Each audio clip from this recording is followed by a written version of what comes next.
these aren't for everyone." The flight attendant's words sliced through the cabin air, sharp and deliberate, as she withheld the blanket from the shivering 12-year-old girl. Humiliated. Olivia Bennet tried to shrink into her first-class seat, wishing her father was there to shield her from the coldness that had nothing to do with the cabin temperature. The attendant, Vanessa Reynolds, couldn't possibly know that Olivia's father was there in a way. From his executive office, Elijah Bennett, Senior Vice President of Global Operations for Atlantic Airlines, was watching the entire scene unfold on a live cabin feed. His daughter's text about being cold had prompted his concern, but what he witnessed was blatant discrimination against his child, and he was about to make a call directly to the cockpit. In exactly 17 minutes, Captain James Sullivan would receive a call that would change everything about Flight 2467 Atlantic Airlines corporate culture and the industry itself. Before we dive deeper into this shocking incident, let me know where you're watching from in the comments below. If you believe everyone deserves equal treatment regardless of skin color, hit that like button right now. Subscribe to follow Olivia's incredible journey from humiliation to justice. The next part of this story will show you how a brilliant young scientist's dream trip turned into a nightmare, and why her father's position makes this case unlike any other discrimination incident you've heard before. This isn't just about a blanket, it's about dignity, power, and what happens when silent bias faces unexpected accountability. As Olivia huddled deeper into herself, the blue blankets wrapped snugly around every other first-class passenger created a stark visual of exactly who was deemed worthy of comfort and who was not. Vanessa Reynolds moved on pretending nothing unusual had occurred, but the damage was already visible in Olivia's downcast eyes. What none of them knew was that on the 47th floor of Atlantic Airlines headquarters, a father's fury was transforming into something far more powerful purpose. The countdown had begun. 2 weeks before the blanket incident, Olivia Bennet stood trembling with excitement on the stage of the National Youth Science Competition in Atlanta.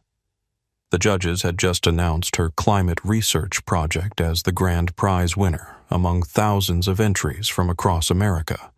Her innovative approach to measuring carbon capture in urban green spaces had impressed the panel of renowned scientists who praised her methodology and insight that belied her young age. "Your work shows exceptional promise," Dr. Carlson, the lead judge, told her as she accepted the gleaming trophy. "That's why we're selecting you to represent young American scientists at the International Youth Climate Conference in Boston next month." For Olivia, this was the culmination of years of dedication. Growing up in Chicago's South Side, she'd fallen in love with environmental science after a school field trip to a local urban farm. While other kids played video games, Olivia spent weekends collecting soil samples and analyzing data. Her bedroom walls showcased scientific posters instead of pop stars, and her bookshelves overflowed with research papers she'd tracked down and studied with remarkable persistence. Elijah Bennet. Olivia's father, and a single parent since his wife died from cancer 4 years earlier, had always encouraged his daughter's scientific pursuits. As Senior Vice President of Global Operations for Atlantic Airlines, he often worked long hours and traveled frequently, but he never missed Olivia's science fairs or academic ceremonies. Their relationship had only strengthened in the wake of her mother's death, bound by grief and resilience. "I'm so proud of you, Liv," Elijah said, hugging her tight after the competition. "Your mother would have been amazed by what you've accomplished." The timing of the Boston conference, however, created a significant challenge. Elijah was overseeing a critical merger integration with SkyWest Regional that required his presence at headquarters during the exact days of the conference. After much discussion, they decided Olivia would make the trip alone, her first solo flight. "I can handle it, Dad," Olivia assured him, though her voice betrayed a hint of anxiety. "I've flown with you dozens of times. I know how everything works." Elijah nodded. "I know you can. I'll arrange everything to make it as smooth as possible, and I'll fly out to join you 2 days later for your presentation." Despite her confident words, Olivia had reason to be nervous. Previous family trips had exposed her to uncomfortable stares and subtle discrimination. Once at a resort in Florida, a staff member had repeatedly asked to see her room key while ignoring white guests entering the same area. Another time, a flight attendant had questioned whether she belonged in the premium cabin despite her boarding pass clearly showing her assignment. Each time, Elijah had intervened with quiet authority, educating those involved without causing a scene. He'd taught Olivia to stand tall to know her worth wasn't diminished by others' perceptions, but he'd also shown her the reality of navigating spaces where assumptions were made about her based on the color of her skin. Now, preparing for her solo journey, Olivia reviewed her presentation materials with characteristic thoroughness. Her research on optimizing carbon capture in urban settings could help cities fight climate change more effectively. The data was solid, her methodology sound. If only the human interactions could be as reliable as scientific principles. "Just remember who you are," Elijah told her during their final preparation. "A brilliant young scientist representing the future. Nothing anyone says or does changes that." Olivia nodded, tucking his words away like a talisman against whatever might await her in the adult world she was about to navigate alone. The first time Olivia Bennett experienced discrimination firsthand, she was 8 years old. Her father had taken her to an upscale resort in Palm Beach for a long weekend, a rare vacation for the hard-working executive and his science-obsessed daughter.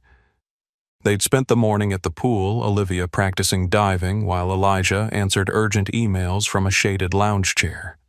When Olivia went to retrieve a towel from the cabana, the attendant stepped in front of her, blocking her path. "The resort pool is for guests only," he said, his voice artificially pleasant but his eyes cold. "I am a guest," Olivia replied, confused. "Room 512. My dad's right over there." The attendant's eyes flicked briefly toward Elijah, who was engaged in a phone call and hadn't noticed the interaction. "Do you have your room key? I'll need to see it."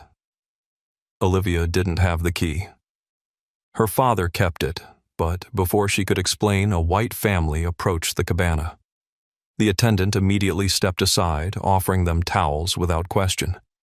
No key check, no verification, just immediate service with a genuine smile.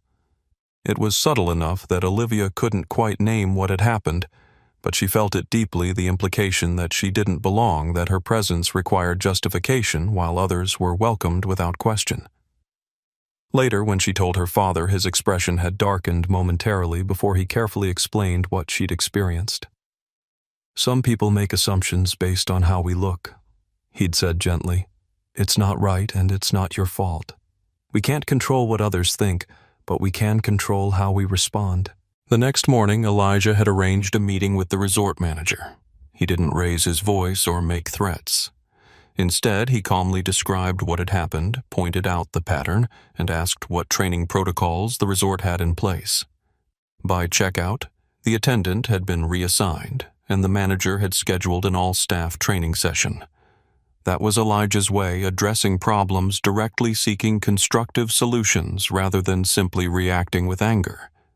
He'd learned through experience that measured responses often created more lasting change than emotional outbursts, especially in corporate environments where tone could be used to dismiss valid concerns. When Olivia's mother was diagnosed with aggressive breast cancer, she'd witnessed this same methodical approach applied to a devastating personal crisis. Claire Bennett had been a pediatric surgeon, brilliant and compassionate, with a talent for explaining complex medical concepts in terms her daughter could understand. She'd faced her diagnosis with the same clarity she'd brought to her medical practice. "Knowledge is power," she'd told Olivia during those difficult months of treatment. "The more we understand what's happening, the better we can respond." Even as the cancer progressed, Claire had used her experience to teach Olivia about resilience. When she lost her hair to chemotherapy, she'd invited Olivia to help her shop for colorful headscarves, turning necessity into a fashion statement. When her energy flagged, She'd created research stations around their home where she could rest, while Olivia conducted simple science experiments nearby. When Claire died, Elijah had guided Olivia through grief with the same thoughtfulness he brought to everything else. He'd arranged for counseling, created space for her emotions, and maintained routines that provided stability.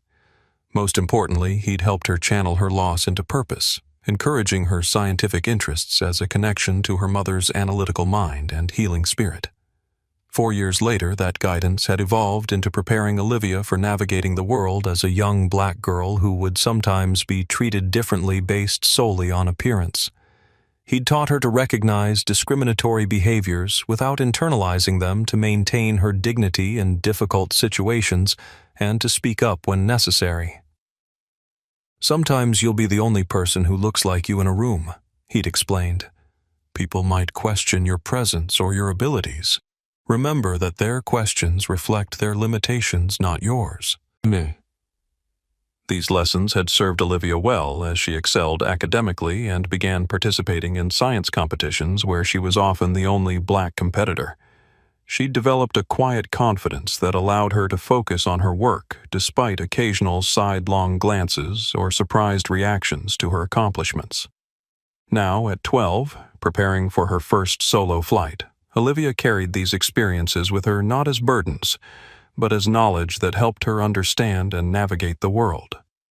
What she couldn't know was how directly these lessons would be tested at 30,000 feet above the ground, where her father's protection would be temporarily beyond reach.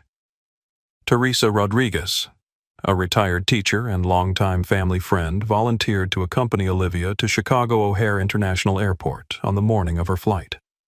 As they navigated the bustling terminal, Teresa kept a protective eye on Olivia, who clutched her boarding pass and conference materials with determined focus. "Remember everything your father discussed?" Teresa reminded her as they approached the Atlantic Airlines premium check-in counter. "Call him when you land, and don't hesitate to ask the flight attendants if you need anything." Olivia nodded mentally, reviewing her father's advice: arrive early, keep documents organized, remain polite but firm if questions arose.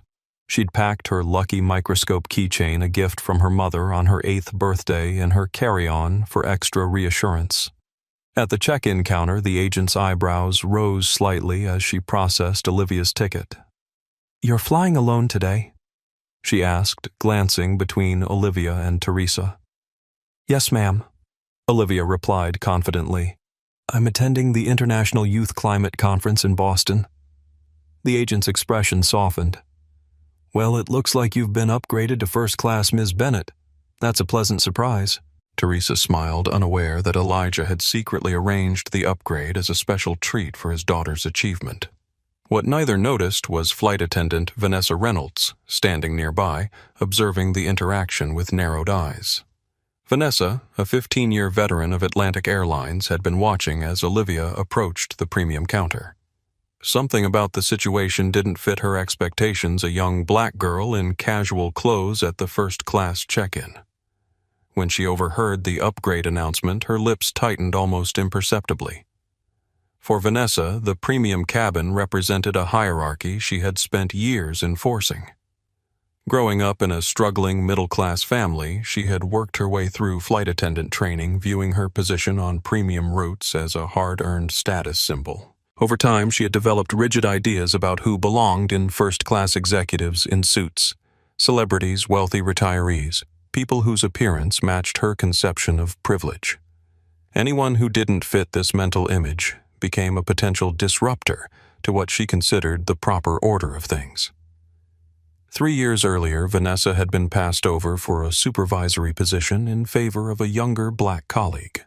Though the official reason cited was her colleague's superior customer feedback scores, Vanessa had convinced herself it was reverse discrimination. This perceived slight had hardened something in her, making her increasingly vigilant about maintaining what she saw as standards in her domain, the first-class cabin. As Teresa and Olivia moved toward security, Vanessa made a subtle note on her tablet. She'd be working first class on Flight 2467 to Boston, and she'd just flagged a potential situation in her mental checklist of things to monitor. Before Olivia headed to the security checkpoint, Teresa pulled her aside for some final advice. Keep to yourself, be polite, and remember that as a young black girl traveling alone, some people may treat you differently, she said quietly. Don't give anyone a reason to complain about your behavior.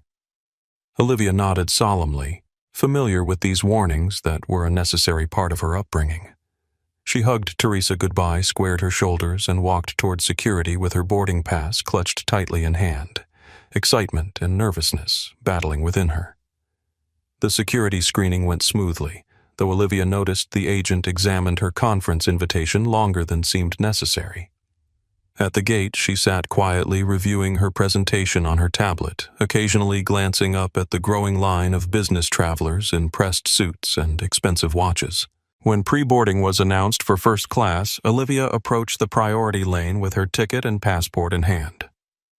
Despite her careful preparation and the confidence Elijah had instilled in her, she felt a flutter of anxiety as other passengers, all adults, mostly white, glanced at her with varying degrees of curiosity and surprise. Vanessa Reynolds stood at the entrance to the jet bridge checking boarding passes. When Olivia presented hers, Vanessa's eyebrows shot up in a theatrical display of skepticism. "First class?" she asked, making no effort to hide her disbelief. She examined Olivia's boarding pass with unusual scrutiny, turning it over and holding it up to the light as if checking for counterfeiting. "Are you sure you're at the right gate?" "Yes, ma'am," Olivia replied politely, just as her father had taught her. She stood a little straighter, refusing to be intimidated. Vanessa looked from the boarding pass to Olivia and back again. "And this is definitely your boarding pass, not your parents'." A white businessman in line behind Olivia cleared his throat loudly. "The line's backing up," he said, checking his watch. "The kid has a first-class ticket. What's the problem?" Vanessa flashed him a customer service smile completely different from her expression toward Olivia. "Just doing my job, sir, making sure everyone's in the right place." She reluctantly handed the boarding pass back to Olivia. "Go ahead." The businessman, Thomas Wilson, gave Olivia a reassuring nod as she proceeded down the jet bridge. Vanessa's face hardened again as she turned back to Thomas. Aboard the aircraft, senior flight attendant Michael Foster was greeting passengers at the door. He smiled at Olivia, but his expression faltered when Vanessa caught his eye from the jet bridge and gave a barely perceptible headshake. "Seat 3A is on your right," Michael told Olivia. His initial warmth noticeably cooled, replaced by professional detachment. Michael had worked with Vanessa for nearly 5 years. He'd witnessed her subtle pattern of differential treatment toward certain passengers, but had always told himself it wasn't his place to intervene. As a gay man who had faced his share of discrimination, Michael recognized what was happening, but the path of least resistance, avoiding conflict with a senior colleague, had become his default. Every time he considered speaking up, he remembered the crew member who had been labeled difficult, after reporting similar behavior, subsequently finding himself assigned to less desirable routes. It was easier to look away, to pretend not to notice. Each time he did so, the barrier to speaking up grew higher. Olivia found her window seat and stored her backpack under the seat in front of her. She watched as other first-class passengers boarded, all receiving warm welcomes from the crew. Several glanced at her with surprise, but most returned to their phones or magazines after the initial curiosity. Thomas Wilson took the aisle seat next to her. "First time flying first class?" he asked kindly. "Yes, sir," Olivia answered. "I'm going to a science conference in Boston." "Really? That sounds impressive." Their conversation was interrupted when Vanessa appeared beside their row. "Can I see your boarding pass again?" she asked Olivia, ignoring Thomas completely. Olivia dutifully retrieved it from her pocket and handed it over. Vanessa studied it again, lips pursed in a show of official concern that barely masked her suspicion. "Is there a problem?" Thomas asked, his voice carrying an edge now. "Just double-checking," Vanessa said, reluctantly returning the boarding pass. "We sometimes have passengers who get confused about their seating assignments." As she walked away, Thomas muttered, "Third check for the same boarding pass. Interesting coincidence." Olivia settled into her seat, determined to enjoy the experience despite the uncomfortable start. Her father had arranged this upgrade as a special treat, and she wouldn't let anyone diminish that. As Flight 2467 taxied toward the runway, Olivia was dismayed to discover that the air vent above her seat was blasting freezing air directly onto her face and arms. She tried adjusting it, but the vent seemed stuck at full blast, creating an uncomfortable pocket of cold air around her, while the rest of the cabin remained pleasantly temperate. When Michael came by offering pre-departure beverages, Olivia politely asked, "Excuse me, could you help me adjust this air vent? I can't seem to turn it down." Michael glanced at the vent, then at Vanessa, who was watching from the galley, then back to Olivia. His thoughts churned uncomfortably. If it were any other passenger, he would have immediately helped. Instead, a split-second calculation about his own workplace comfort won out. "They're automatic climate-controlled. Nothing I can do." He moved on to the next row without offering any assistance. A flicker of shame passed through Michael as he turned away. He knew it was a lie. He'd adjusted countless air vents for passengers over the years. This small act of complicity made his stomach tighten, but he pushed the feeling down as he continued his duties. 15 minutes later, Olivia noticed him helping an elderly white woman adjust the exact same type of vent in the row ahead. The woman thanked him profusely while Michael explained the little trick to getting it positioned just right. Olivia watched this interaction silently, processing the discrepancy but choosing not to comment. As the aircraft reached cruising altitude, the cabin temperature seemed unusually cold. Olivia wasn't the only one noticing. Several passengers were putting on jackets or sweaters. The difference was that most other travelers had come prepared for the notoriously chilly airplane cabins. Olivia, on her first business trip, hadn't known to bring a sweater aboard. She tried burying herself in her conference preparation, reviewing her presentation notes and research data, but the cold made it difficult to concentrate. Goosebumps had formed on her arms, and she found herself hunching her shoulders against the constant stream of cold air. When Vanessa passed by their row, Thomas spoke up. "Excuse me, could you adjust the temperature? It's freezing in here." "The temperature is standard," Vanessa replied dismissively. "Perhaps you should have brought appropriate clothing." Her eyes flicked briefly to Olivia. Throughout the meal service, Olivia noticed the stark difference in how Vanessa treated her versus other passengers. White travelers received warm smiles and attentive service, while Olivia's requests were met with curt responses or complete ignorance. When she asked for a refill of water, Vanessa pretended not to hear, though she immediately responded to similar requests from passengers across the aisle. Michael observed these interactions with growing discomfort. Each time he witnessed Vanessa's differential treatment, the knot in his stomach tightened. He found himself avoiding eye contact with Olivia, afraid to see the quiet hurt in her expression, a hurt that would force him to acknowledge his own role in allowing this situation to continue. Once he made eye contact with Olivia as Vanessa walked away after ignoring another of her polite requests, but he quickly looked away, busying himself with paperwork in the galley. The shame was becoming harder to ignore. He thought about his partner Marcus, who frequently challenged him to speak up when he witnessed injustice, reminding him of a time when others had stood silent during his own experiences with discrimination. "If not now, when?" Marcus had asked him just that morning when Michael had mentioned an incident on a previous flight. "If not you, who?" The questions echoed in his mind as he continued his duties, each moment of inaction weighing heavier than the last. During a moment of turbulence when Vanessa was in the back of the cabin, Olivia pulled out her phone and sent a quick text to her father. "Flight really cold.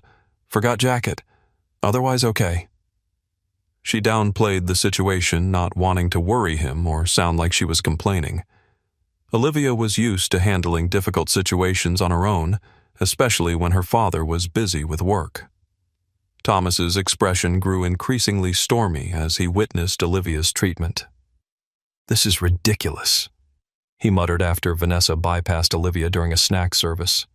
"I've flown this airline hundreds of times and I've never seen service this poor or this biased." Olivia just shook her head slightly, not wanting to draw more attention or create conflict. She'd been raised to keep her head down and not make waves, especially in situations where, as her father often sadly explained, people had already made up their minds about her based solely on the color of her skin. "You don't have to put up with this," Thomas said quietly. "I can speak to the purser if you'd like." "It's okay," Olivia whispered. "I don't want to cause trouble." Thomas looked like he wanted to say more but respected her wishes and returned to his magazine, though he continued to observe the flight attendant's behavior with increasing concern. As evening deepened into night, the Boston-bound flight continued its journey across the darkened landscape below. The cabin lights dimmed after the meal service was completed, signaling to passengers that it was time to rest. Many travelers reclined their seats and closed their eyes, preparing to catch some sleep before landing. The temperature in this cabin had not improved. If anything, it seemed to have dropped further as the night progressed. Olivia sat huddled in her seat arms, wrapped tightly around herself in a futile attempt to generate warmth. The persistent cold air blowing directly on her made concentration impossible, and she'd given up trying to review her conference notes. Across the aisle, an elderly woman named Elizabeth Parker noticed Olivia's discomfort. She frowned slightly but said nothing, instead watching how the flight attendants interacted with the young girl. As a retired civil rights attorney, Elizabeth had spent decades recognizing patterns of discrimination, and what she observed now was setting off familiar alarms in her mind. Next to Elizabeth sat a middle-aged couple who had also been watching the situation unfold. They exchanged whispers, occasionally glancing at Olivia with expressions of concern. The husband seemed to be urging his wife to say something, but she hesitated, uncomfortable with confrontation. For Olivia, the flight was becoming an endurance test. She'd experienced subtle discrimination before, but always with her father nearby to address it. Now, alone at 30,000 feet, she was discovering the full weight of navigating bias without protection. Each ignored request, each disparate treatment reinforced the message that she didn't belong in this premium cabin, that the comfort afforded to others wasn't meant for her. Despite the discomfort, Olivia maintained the dignity her parents had instilled in her. She didn't complain loudly, didn't create a scene, but inside questions churned. Would this be how the conference went too? Would she constantly need to prove her right to be in spaces where she'd earned her place? And how many other brilliant minds had turned away from opportunities because of these constant grinding reminders of exclusion? Vanessa emerged from the galley, pushing a cart loaded with blankets and pillows. The soft blue Atlantic Airlines blankets were neatly folded in stacks, along with white pillows and plastic wrapping. First-class passengers perked up at the sight, eager for the additional comfort items that would help them sleep during the overnight flight. Row by row, Vanessa distributed the bedding with practiced efficiency and a professional smile to almost everyone. She handed pillows and blankets to passengers in rows 1A and 1B, then 2A and 2B. Then deliberately, she skipped over 3A, where Olivia sat, moving directly to Thomas in 3B, before continuing to rows 4 and beyond. Thomas immediately noticed the omission. He watched as Vanessa gave the last visible blanket to the passenger seated directly behind Olivia, then began to fold up her cart. The deliberate nature of the skip was impossible to miss. Every single passenger in first class now had a blanket, except for the young black girl who was visibly cold. Olivia, who had been watching the distribution with growing hope, finally spoke up in a small, polite voice. "Excuse me, could I please have a blanket too? I'm really cold." The cabin fell momentarily quiet as several nearby passengers looked up, apparently noticing for the first time that the young black girl had been skipped. Even those who hadn't been paying attention could see the stark visual disparity, a cabin full of passengers wrapped in identical blue blankets with a single child left without. Vanessa turned slowly, her customer service smile nowhere in evidence. In a voice loud enough to be heard several rows away, she stated coldly, "These aren't for everyone." The blunt declaration hung in the air. Elizabeth Parker across the aisle gasped audibly. Thomas Wilson's mouth fell open in shock. A woman in row 4 looked up from her book, startled by the naked hostility in those 4 words. For Vanessa, the moment triggered something deeper than conscious thought, a lifetime of perceived slights and insecurities about her own status. In her mind, maintaining the standards of first class had become intertwined with her sense of self-worth. When challenged about the blanket, what surfaced wasn't reasoned judgment, but an emotional defense of territory she saw as hers to control. The words had escaped before she could censor them, revealing a bias that usually remained beneath a veneer of professionalism. Olivia's cheeks burned with humiliation as she shrank back into her seat, trying to become invisible. She'd faced subtle bias before: the extended scrutiny of her boarding pass, the ignored requests, the mysteriously unfixable air vent. But this was overt, undeniable, and public. There was no ambiguity to soften the blow, no way to tell herself she might be imagining things. Thomas Dixon was not so easily silenced. "What do you mean, not for everyone?" he demanded, unbuckling his seatbelt and standing up. "You just gave blankets to literally every other passenger in first class." Vanessa's expression hardened. "Sir, please remain seated while the seatbelt sign is illuminated." "I'll sit down when you explain why this child isn't getting a blanket when everyone else did," Thomas countered, though he did lower himself back into his seat. Michael Foster, who had been observing from the galley, felt the situation spiraling beyond the realm of plausible deniability. Each moment he remained silent now felt like active participation in something he knew was wrong. His heart raced as he approached, torn between workplace self-preservation and the moral clarity that was becoming impossible to ignore. "Is there a problem here?" he asked, his voice professionally neutral but his conscience screaming. "Yes, there's a problem," Thomas said before Vanessa could respond. "Your colleague here just deliberately skipped giving a blanket to this young girl, then told her they aren't for everyone. I want to know what Atlantic Airlines policy states about blanket distribution, because it seems suspiciously like racial discrimination from where I'm sitting." Several passengers murmured in agreement. The middle-aged couple exchanged glances. Elizabeth Parker set aside her book, her full attention now on the unfolding situation. Michael looked uncomfortable, his professional mask cracking as the magnitude of the moment pressed in on him. "I apologize for any misunderstanding. We have limited supplies on board." "That's simply not true," interrupted Elizabeth Parker from across the aisle. "I fly this route twice a month, and there are always more than enough blankets for first class. Always." Michael's professional demeanor faltered momentarily as he glanced toward the galley where he had earlier noticed at least 6 additional blankets stored in a compartment. His career flashed before his eyes, the mortgage he and Marcus had just taken out, the promotion he was hoping for, the potential fallout if he contradicted a senior colleague. But underneath those practical concerns, a deeper question surfaced. How would he live with himself if he continued to be complicit? Vanessa cut in. "We are following standard procedures for this flight. If you continue to be disruptive, sir, I'll have to report this incident to the captain." Olivia, mortified by the attention and conflict she had inadvertently caused, spoke up in a quiet voice. "It's okay. I don't need a blanket. Please don't worry about it." Elizabeth Parker wouldn't let it go. "This isn't right," she said firmly. She began to remove her own blanket. "Here, dear, you can share mine. I don't need the whole thing." Vanessa stepped forward quickly. "Ma'am, blankets are assigned to specific seat numbers for inventory purposes. Sharing isn't permitted under our current COVID protocols." This was clearly a fabrication, and several passengers exchanged knowing glances. No such policy had ever been mentioned on any Atlantic flight before. "That's ridiculous," Elizabeth replied, but hesitated with the blanket half removed. Olivia shook her head quickly. "Thank you, but please keep your blanket. I'm fine, really."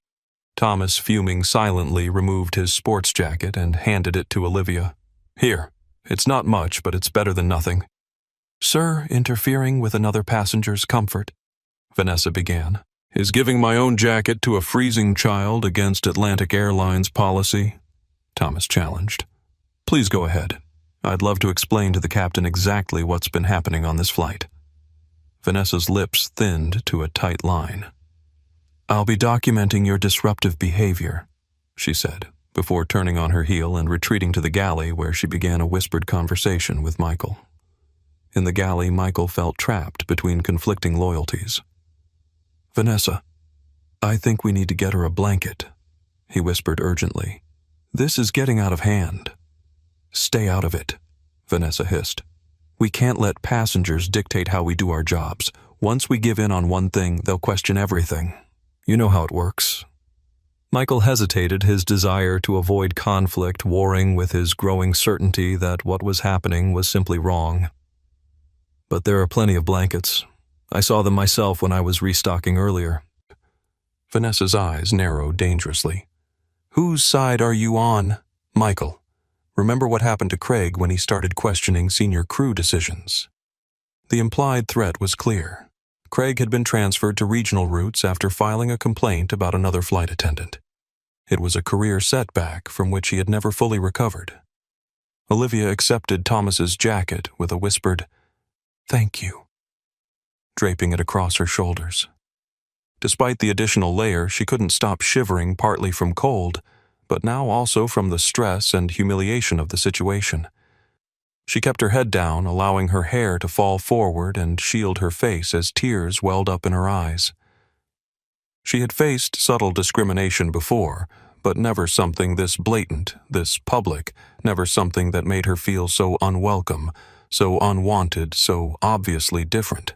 In that moment, all her accomplishments, the science prize, the invitation to the prestigious conference, her years of hard work seemed to shrink in comparison to the single immutable fact of her skin color. A tear slipped down her cheek, then another falling silently onto Thomas's jacket. She wished desperately for her father for his calm strength and quiet wisdom in the face of injustice. But he was miles away, unaware of what his daughter was enduring, or so she thought. As the tension in the cabin settled into an uneasy quiet, Elizabeth Parker unbuckled her seatbelt and made her way across the aisle to Olivia's row. At 75, with silver hair styled in a neat bob and wire-rimmed glasses perched on her nose, she carried herself with the quiet authority of someone accustomed to commanding courtrooms. "Young lady," she said softly to Olivia, "my name is Elizabeth Parker. I'm a retired civil rights attorney, and what just happened to you was completely unacceptable." Olivia looked up quickly, wiping away tears. "It's okay, really. I don't want to cause trouble." Elizabeth's expression softened. "Standing up for your dignity isn't causing trouble. It's your right." She turned to Thomas. "Thank you for speaking up, sir. Too often people witness discrimination and say nothing." "Thomas Wilson," he introduced himself with a nod. "And I've never seen anything quite this blatant on a commercial flight." From row 4, a woman leaned forward. "I've been recording since the blanket was denied," she said quietly, holding up her phone. "Just in case you need documentation." Vanessa, returning from the galley, spotted the phone and immediately tensed. "Ma'am, recording flight crew is against airline policy. I'll need you to delete that immediately." "Actually," Elizabeth interjected, "there's no federal regulation prohibiting passengers from recording incidents on aircraft unless it interferes with crew duties. This clearly doesn't." Vanessa's face flushed with anger. "You're not familiar with Atlantic Airlines' specific policies. I review airline policies professionally as part of my work with the Air Passenger Rights Association," Elizabeth replied calmly. "Unless there's been a very recent change, I'm quite familiar with Atlantic's passenger guidelines." Thomas looked at Elizabeth with newfound respect, while Olivia watched the exchange with wide eyes. The woman in row 4 continued recording, though more discreetly now. Vanessa, realizing she was outmatched, changed tactics. "I'll need to inform the captain about this disruption," she said, retreating once more toward the galley. "Please do," Elizabeth called after her. "I think Captain Sullivan would be very interested in learning about discriminatory service in his cabin." Thomas raised an eyebrow. "You know the captain?" "I know many of the pilots on this route," Elizabeth explained. "I've been commuting between Chicago and Boston twice monthly for years. James Sullivan is one of their most experienced captains." A middle-aged man from row 2 approached their growing congregation. "Excuse me, but I couldn't help overhearing. I'm Dr. Richard Hoffman, and I believe I saw more blankets in the overhead bin near the galley. They're clearly trying to hide the fact that they have adequate supplies." Olivia, still huddled in Thomas's jacket, looked increasingly uncomfortable with the attention. "Please, everyone, it's just a blanket. I don't want to make this into a big deal." Elizabeth sat in the empty seat across the aisle, angling to face Olivia. "Sweetheart, it's not just a blanket. It's about being treated with the same respect and dignity as everyone else. If we don't speak up about the small injustices, the big ones become normalized." By now, about half the first-class cabin was engaged in quiet conversations about what they'd witnessed. A businessman typing on his laptop paused to explain the situation to his seatmate who had been sleeping. An older couple whispered while glancing repeatedly toward Olivia, their expressions concerned. Michael Foster returned from the cockpit, his professional demeanor strained by visible discomfort. "Ladies and gentlemen, please return to your seats. We're experiencing some turbulence ahead, and the captain will be turning on the seatbelt sign shortly." "There's no turbulence," Thomas noted, glancing out the window at the perfectly clear night sky. "That's an excuse to break up this conversation." Michael avoided eye contact. "I'm just relaying the captain's instructions, sir." As passengers reluctantly returned to their seats, Michael found himself at a crossroads. The conversation in the cockpit had not gone as Vanessa had hoped. Captain Sullivan had asked pointed questions about the blanket distribution that Michael had struggled to answer honestly without directly implicating his colleague. Now, back in the cabin, he stood frozen in indecision, watching as a situation he could have prevented spiraled further out of control. In the galley, he abruptly made a decision. Opening a storage compartment, he retrieved one of the remaining blankets still wrapped in plastic. Vanessa was occupied taking drink orders at the rear of the cabin. This was his moment to act. Michael approached Olivia's seat, blanket in hand. He knelt beside her, speaking quietly. "I apologize for not bringing this sooner," he said, offering her the blanket. "There was never a shortage." Olivia looked at him with surprise, then understanding. "Thank you," she said softly. As Michael stood to return to his duties, he caught Thomas's eye. The businessman gave him a slight nod of acknowledgement, not absolution, but recognition of a step in the right direction. Vanessa, returning to the forward cabin, stopped cold when she saw Olivia, now wrapped in an Atlantic Airlines blanket, identical to those provided to other passengers. Her eyes narrowed as they found Michael. "We need to talk," she said, her voice low but sharp with fury. "Now." In the galley away from passenger ears, Vanessa confronted Michael. "What do you think you're doing, undermining my authority, making me look like a liar?" Michael met her gaze directly, for perhaps the first time in their years of working together. "I'm doing my job, Vanessa, providing equal service to all passengers." "You've crossed a line," she hissed. "This won't be forgotten." "Neither will what happened to that child," Michael replied, surprised by his own steadiness. "I should have intervened sooner. That's on me." As Michael returned to his duties, he felt a weight lifting the burden of complicity he'd carried for too long. There would be consequences professionally and personally, but for the first time in years, he felt aligned with his own values. The price of silence had finally become too high to pay. Elizabeth Parker, watching this exchange from her seat, nodded to herself in recognition of what had transpired. She'd seen this pattern countless times in her decades of civil rights work, the moment when a bystander finally chooses a side, understanding that neutrality in the face of discrimination is itself a form of support for the status quo. For Olivia, wrapped now in the blanket that should have been hers all along, the experience remained profoundly unsettling. The warmth of the blanket couldn't entirely dispel the chill of being singled out, of being deemed unworthy of the same comfort freely given to others. But something else was emerging alongside the hurt, a growing awareness of allies who had chosen to stand with her rather than remain silent witnesses. As the flight continued eastward through the darkness, what had begun as an isolated incident of discrimination had transformed into something else, a microcosm of how bias operates, how it is maintained through silence and complicity, and how it can be challenged through individual and collective action. It was a lesson Olivia had not expected to learn at 30,000 feet, but one that would shape her understanding of justice long after this flight had landed. As the impromptu community of allies settled back into their seats, Olivia found herself caught in a storm of conflicting emotions. On the surface, she maintained the composed demeanor her father had taught her, back straight, voice steady, emotions controlled. But beneath that careful exterior turmoil raged. Humiliation burned through her chest like acid.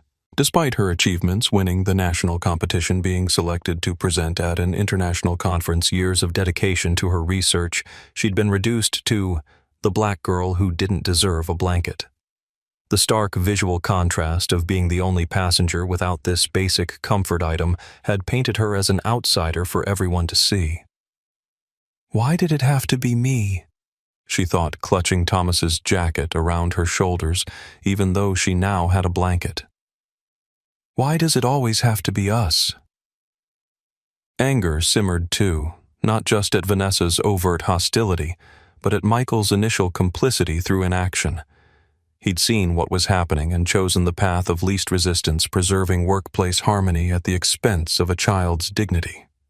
Olivia recognized this pattern from previous experiences, the silent bystanders who weren't actively discriminating, but whose silence enabled it to continue. There was fear as well. The conference loomed ahead, filled with potential for similar situations. Would she face the same scrutiny and dismissal from scientists and academics? Would her research be taken seriously, or would she constantly need to prove her right to be in spaces where she'd earned her place through merit? Part of her wanted to call her father right now to hear his reassuring voice telling her how to navigate this situation. But another part, the part that yearned to be self-sufficient to handle challenges independently, resisted. How would she ever grow stronger if she immediately reached for her father's protection at the first sign of trouble? Thomas's jacket lay across her shoulders beneath the blanket, a kind gesture that nonetheless highlighted her vulnerability.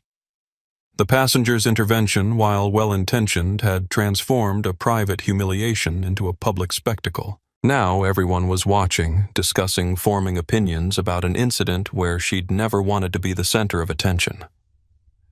"I'm supposed to be presenting groundbreaking climate research," she thought with a flicker of resentment, not becoming a case study in racial discrimination. A memory surfaced, her mother in the hospital, dignity intact, despite the indignities of illness. "How you face difficulty shapes who you become," Claire had told her during those final weeks. "You can't control what happens to you, but you can control how you respond." Olivia wondered what her mother would advise now.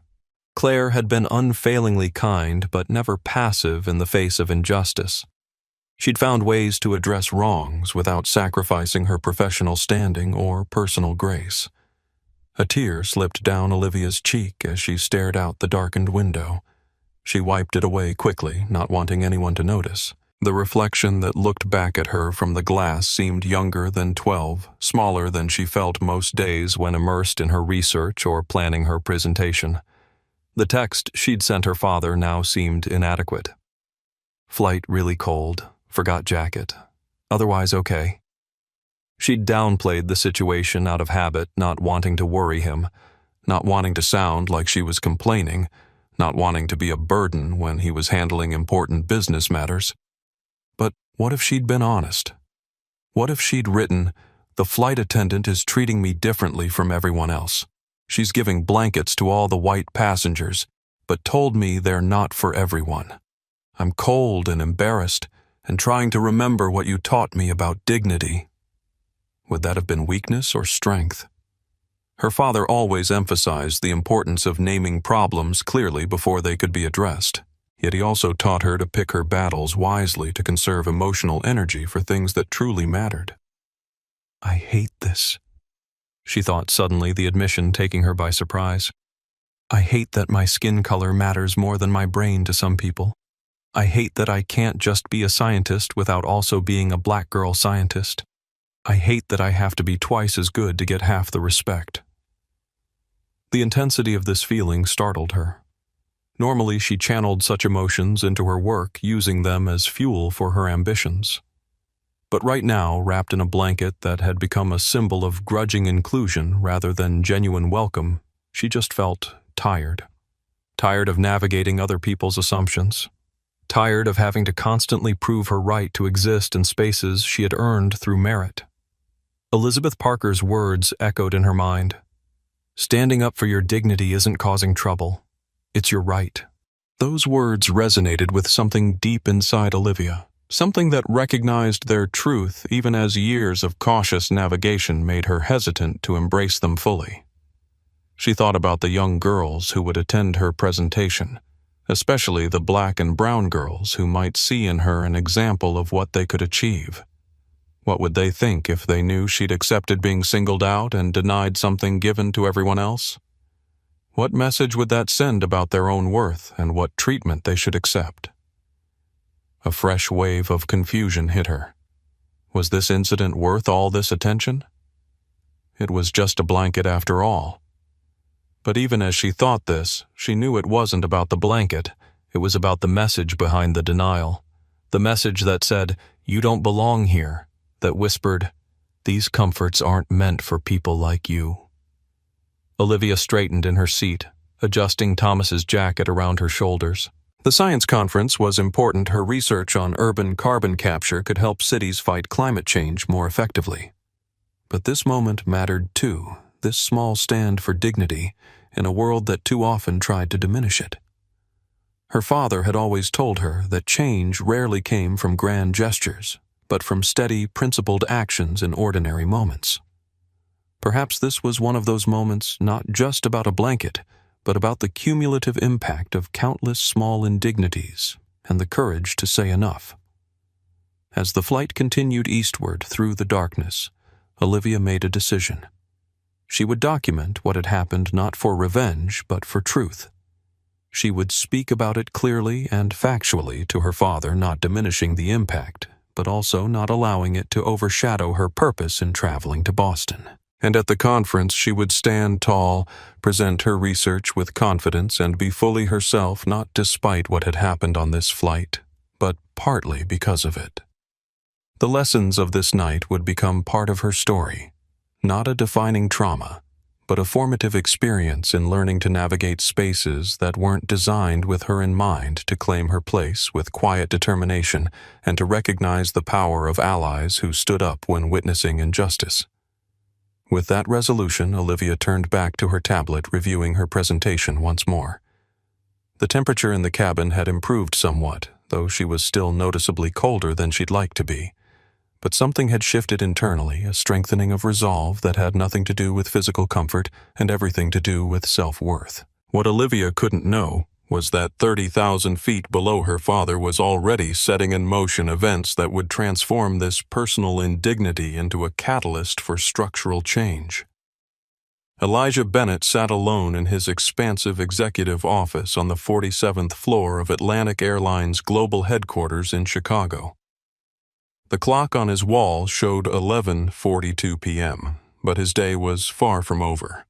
Spread across his desk were documents related to the airline's merger with SkyWest Regional, a strategic acquisition that would strengthen Atlantic's domestic network and provide critical feeder traffic to international routes. The merger had consumed Elijah's attention for weeks, requiring late nights and early mornings.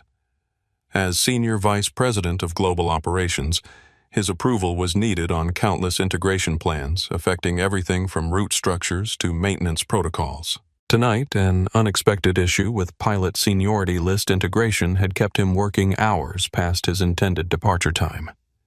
His phone buzzed with an incoming text. Elijah glanced at it, expecting another update from the legal team working on the merger. Instead, he saw Olivia's name. The message had actually arrived 3 hours earlier, but in the crush of work demands he hadn't noticed. Flight really cold. Forgot jacket. Otherwise okay. Elijah frowned slightly. Olivia wasn't one to complain about minor discomforts. For her to mention the temperature, it must be unusually cold. He checked the flight status on his computer and saw that Atlantic 2467 was currently over Pennsylvania, scheduled to land in Boston in approximately 2 hours. Concerned Elijah picked up his desk phone and dialed the airline's operations control center. "This is Elijah Bennett. Can you check the cabin temperature setting on Atlantic 2467 to Boston?" "Yes, sir," replied the operations controller, after a brief pause. "System shows cabin temperature is set at 68 degrees, which is within normal parameters. What about the specific temperature reading in first class?" Another pause. "First class reading shows 65 degrees, which is slightly below target, but still within acceptable range." Elijah's frown deepened. If the cabin was 65 degrees, Olivia shouldn't be uncomfortable enough to text about it, especially in first class, where the temperature was typically kept slightly warmer than the main cabin. "What about the blanket count for that flight? Do we have enough on board?" The controller checked the manifest. Flight was loaded with 12 first-class blankets for 8 first-class seats plus 120 economy blankets, more than sufficient for a full flight. Now Elijah was genuinely puzzled. With plenty of blankets available, why would Olivia be cold enough to mention it? A memory flashed through his mind. Olivia, at age 8, returning from a flight with her mother, talking about a flight attendant who had been extra nice to the other kids. It had taken gentle questioning to reveal that Olivia had been the only child not offered a treat from the snack basket. Elijah's parental instinct, honed by years as a single father, sensed something wasn't right. "I need to see what's happening on that aircraft," he said decisively. "Activate the cabin monitoring system for Atlantic 2467. "Sir." The controller sounded surprised. The cabin monitoring system, a network of security cameras installed throughout the aircraft, was typically only accessed during security incidents or hijacking situations. "You heard me," Elijah said, his voice taking on the authoritative tone that had helped him rise through the corporate ranks. "This is a level 1 priority. Send the video feed directly to my office terminal." "Yes, sir. Authentication code required." Elijah provided his executive override code, and moments later his computer screen displayed multiple views of the cabin interior on Atlantic 2467. The lighting was dimmed for the overnight flight, but the high-definition cameras captured the scene clearly enough. Elijah scanned the first-class cabin, quickly locating Olivia in seat 3A. What he saw made his blood run cold. His daughter sat huddled against the window, a man's jacket draped around her shoulders, visibly shivering. Every other passenger in the first-class cabin was comfortably wrapped in the airline's blue blankets. The disparity was striking and unmistakable. As Elijah watched, a flight attendant passed through the cabin, deliberately averting her eyes from Olivia while cheerfully checking on the comfort of other passengers. The woman's name tag was clearly visible, Vanessa Reynolds. Elijah's hands clenched into fists. As a black executive in a predominantly white industry, he had developed an almost superhuman control over his emotions learned through years of being the only person of color in high-level meetings. That hard-won composure was now being tested to its limits. He continued watching, taking in more details. An elderly white woman was speaking to Olivia from across the aisle, her body language suggesting support rather than hostility. A businessman in the seat next to Olivia, apparently the owner of the jacket she was wearing, seemed to be advocating for her. Other passengers were engaged, some recording on phones, others in animated conversation with the flight attendants. This wasn't just a simple oversight or service failure. This was a scenario Elijah had seen too many times before, the singling out of his daughter based on race, the deliberate withholding of something freely given to others, the message that she didn't belong in a premium space, regardless of her ticket. or achievements. He picked up his phone again and made a series of rapid-fire calls. First, to Jeffrey Patterson, Atlantic's chief legal counsel, apologizing for the late hour, but insisting on immediate legal consultation. Jeff, I'm observing what appears to be a clear case of racial discrimination against a minor on one of our flights. I need to know our liability position and immediate remediation options. Next to Alexandra Rodriguez, chairwoman of the board. Alexandra, we have a situation developing that could seriously impact our diversity commitments and public image. I'm handling it personally, but wanted you aware before it potentially becomes public. Then to Sarah Williams, regional manager for New England operations. Sarah, I need you to meet Atlantic 2467 when it lands in Boston. There's a serious customer service failure in progress that requires immediate executive presence. Finally, Elijah made the most unusual call of all, directly to the aircraft itself. Few people outside the airline industry realized that all commercial aircraft are equipped with satellite phones, allowing ground personnel to contact the cockpit in flight. As an executive, Elijah had the authority to initiate such communication, though it was rarely done except in emergencies. Connect me to the flight deck of Atlantic 2467. He instructed the communications officer. As he waited for the connection, Elijah took a deep breath, centering himself. His corporate training urged caution procedure documentation. His fatherly instinct demanded immediate intervention. He needed to find the balance to address the injustice his daughter was facing without creating additional complications for her or the airline. Just as the call was connecting, Elijah's office door opened. Richard Dalton, executive vice president, and his direct superior entered without knocking. Bennett, what's this I hear about you activating the cabin monitoring system? Do you know how many protocols that breaks? Elijah's jaw tightened. Richard, my daughter is on that flight and appears to be experiencing discrimination. I'm addressing it. Dalton's expression hardened. You can't use company resources for personal matters. Deactivate that feed now. I'm afraid I can't do that. Elijah's voice was calm but firm. This isn't just personal. It's a serious service failure that could create significant liability for the airline. That's for customer relations to handle through proper channels, Dalton insisted. Not for you to hijack operational systems because your kid's involved. The satellite phone clicked as the connection was established. In exactly 17 minutes since Elijah had first noticed Olivia's text, the trajectory of Atlantic Airlines was about to change course with or without Richard Dalton's approval. Atlantic 2467, Captain Sullivan speaking. Elijah met Dalton's challenging stare as he responded. Captain Sullivan, this is Elijah Bennett, Senior Vice President of Global Operations at Atlantic Airlines headquarters. Dalton's eyes widened in disbelief as Elijah continued the call, effectively forcing his superior to either make a public scene or back down. After a moment's hesitation, Dalton chose the latter, silently taking a seat across from Elijah's desk to monitor the situation. The line had been drawn. Elijah was choosing justice for his daughter over corporate hierarchy, a decision that could cost him professionally, but which he made without hesitation. The countdown that had begun 17 minutes earlier was reaching its conclusion, setting in motion changes that would reach far beyond one flight or one blanket. Atlantic 2467, Captain Sullivan speaking. Elijah gripped the phone tightly, his voice steady despite the emotion churning beneath the surface and Richard Dalton's disapproving presence across the desk. Captain Sullivan, this is Elijah Bennett, Senior Vice President of Global Operations at Atlantic Airlines headquarters. There was a brief pause. Yes, sir. How can I help you? The pilot's voice was professional but clearly surprised by the unusual direct contact. Captain, I have reason to believe there's a serious situation developing in your first-class cabin involving discriminatory treatment of a minor passenger. Elijah kept his tone measured, focusing on facts rather than accusations. Can you elaborate, sir?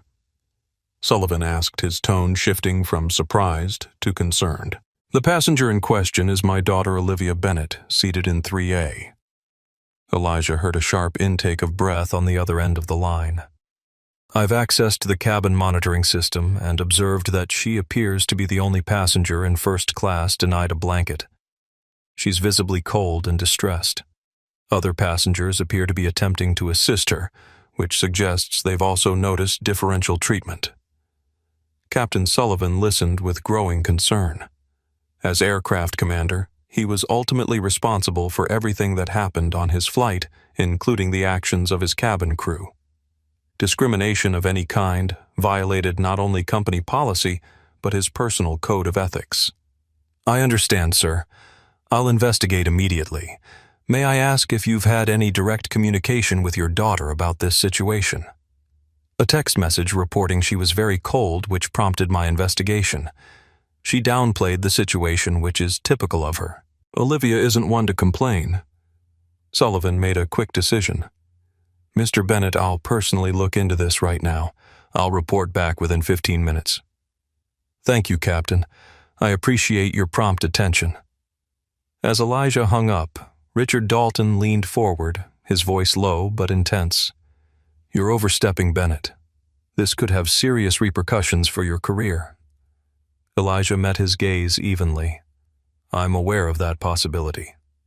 The board won't look kindly on an executive who uses his position to intervene in personal matters. I disagree with your characterization, Elijah replied calmly. If any passenger were experiencing discriminatory treatment on one of our flights, it would be my responsibility to address it. The fact that this passenger happens to be my daughter doesn't change that professional obligation. Dalton's eyes narrowed. You've bypassed multiple levels of proper procedure. At minimum, you should have notified me before taking action. Given the time-sensitive nature of the situation, immediate action was required, Elijah countered. However, I've already contacted legal, the board chair, and regional operations, all appropriate parties for an incident of this nature. Except your direct supervisor, Dalton pointed out sharply. A regrettable oversight in the urgency of the moment, Elijah acknowledged, though they both knew it had been a deliberate choice. Dalton's reputation for prioritizing shareholder value and operational efficiency over employee welfare and passenger experience was well established. Elijah had calculated that seeking permission would have resulted in unnecessary delays. You're walking a very thin line, Bennett, Dalton warned. The merger is at a critical stage. We can't afford distractions. I would argue that we can't afford to ignore discrimination on our aircraft, particularly against a minor, Elijah responded. The potential legal and reputational damage from inaction far exceeds any momentary distraction. Their conversation was interrupted by Elijah's phone. Jackson Thomas, CEO of Atlantic Airlines, was calling. I should take this, Elijah said, not asking permission. Dalton stood his expression tight with suppressed anger. This isn't over, Bennett. We'll discuss the appropriate disciplinary actions once this situation is resolved. As Dalton exited, Elijah answered the call. Jackson, thank you for calling back so quickly. I just got off the phone with Alexandra. She says you've identified a discrimination incident on one of our flights involving your daughter. That's correct. Elijah summarized what he had observed and the actions he had taken. And Richard Dalton. Has he been briefed? He's aware of the situation, Elijah replied carefully. He has some concerns about procedure. I imagine he does, Thomas responded dryly. Look, Elijah, I understand your position as a father, but Richard has a point about following proper channels. This creates a complicated precedent. I appreciate that perspective, Elijah said, his voice betraying no emotion. And if there were time for committee reviews and approval chains, I would have followed them. But discrimination happening in real time requires immediate intervention. There was a pause on the line, then a sigh. You're putting me in a difficult position. How do I explain to other executives that they can't intervene when their family members have service complaints, but you can? With respect, Jackson, this isn't about a missing meal option or a delayed flight. This is about a child being singled out based on her race. I'd hope any executive would take similar action if they witnessed discrimination in progress regardless of who the passenger was. Another pause longer this time. Very well. You have my provisional support pending the outcome of Captain Sullivan's investigation. If he confirms discriminatory behavior, I'll back your decision to divert if necessary. If not, the implication hung in the air. If Sullivan found no evidence of discrimination, Elijah's position within the company would become precarious indeed. I understand, Elijah said simply.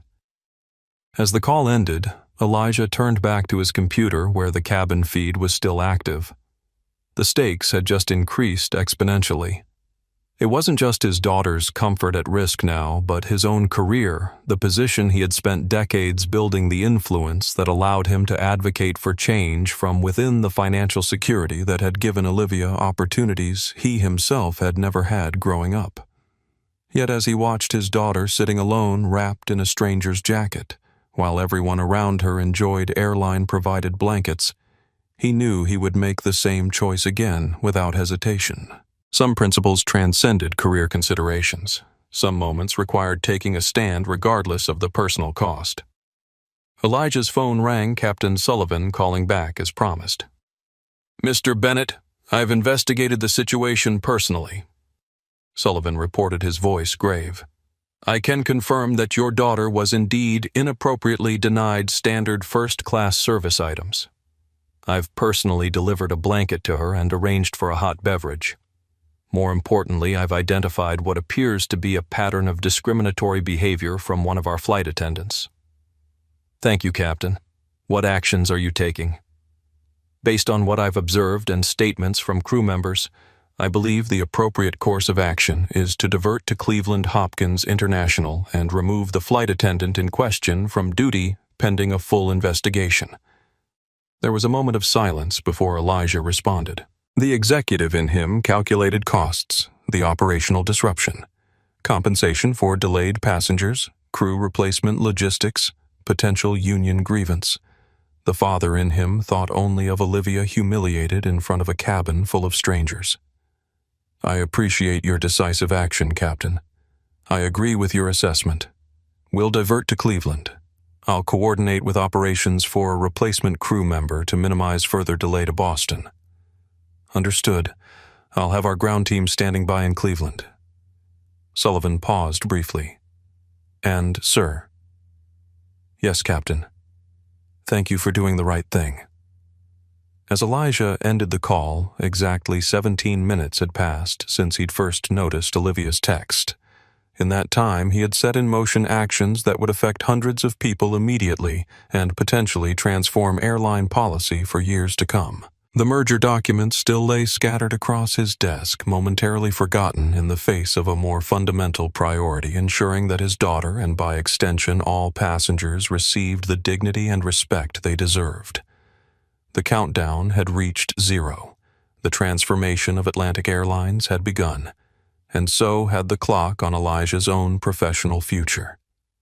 When Richard Dalton returned, and Elijah knew he would, with formal complaints about procedure violations and chain-of-command breaches, Elijah would face a reckoning. The question was whether the end result would justify the career risk he had just taken. For Olivia, the answer was unquestionably yes. Captain James Sullivan had been flying commercial aircraft for 23 years. Before joining Atlantic Airlines, he had served 12 years in the Air Force, piloting everything from training aircraft to massive C-17 Globemaster transport planes during multiple combat deployments. Few situations in civilian aviation could rattle his composure.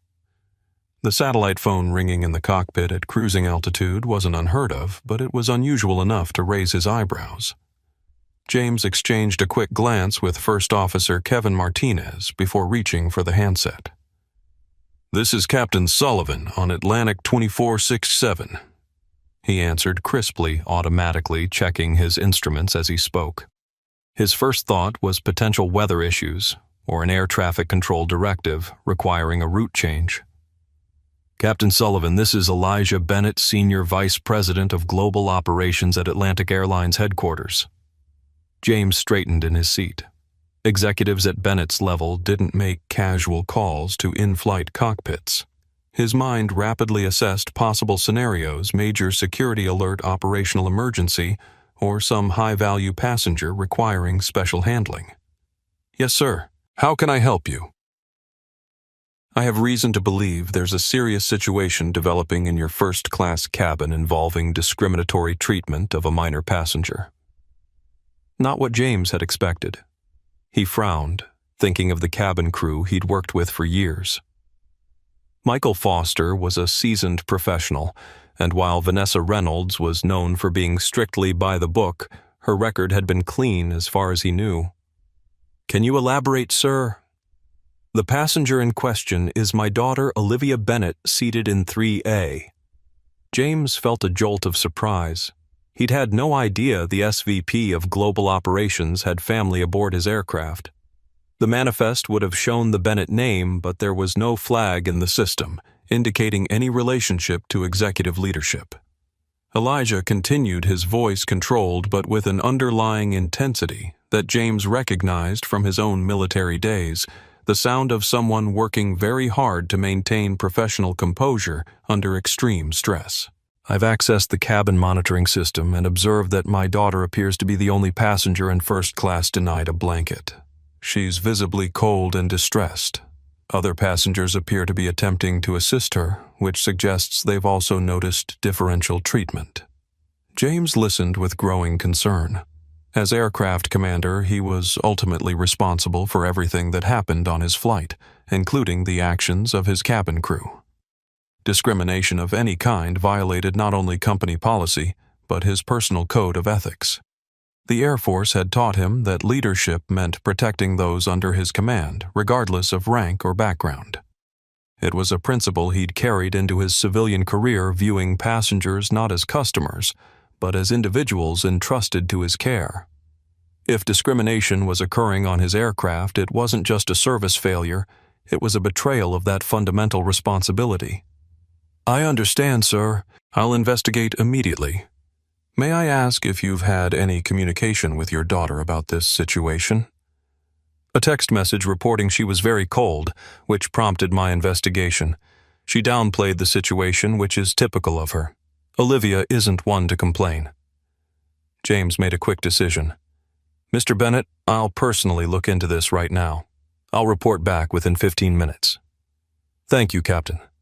I appreciate your prompt attention." As James hung up the phone, Kevin raised an eyebrow. "Problem. Potentially serious one. I need to check the cabin. Take the controls." "I have the aircraft," Kevin confirmed, following standard protocol for transfer of command. James removed his headset and left the cockpit, securing the door behind him. As a former military officer, he approached the situation with methodical precision. He would observe firsthand, gather facts, and then take appropriate action based on what he found. The first-class cabin was dimly lit, with most passengers either sleeping or watching movies on their personal screens.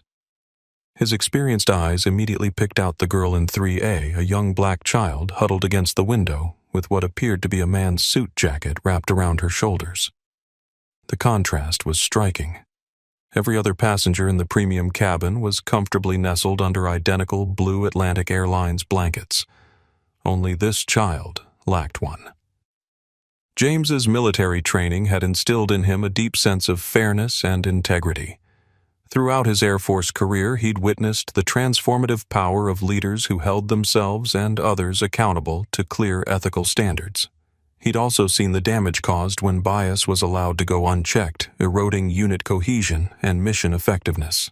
The corporate world sometimes operated under more ambiguous standards, prioritizing customer satisfaction and operational efficiency over absolute moral clarity. But in James's mind, some principles transcended context. Equal treatment of all people under his command, whether military personnel or airline passengers, was one of those non-negotiable values. He approached Michael, who was organizing items in the forward galley. "A word, please." Michael followed him to a more private corner, his expression wary. "What's up, Captain? The girl in 3A, why doesn't she have a blanket when everyone else does?" Michael's expression flickered with something discomfort, perhaps guilt.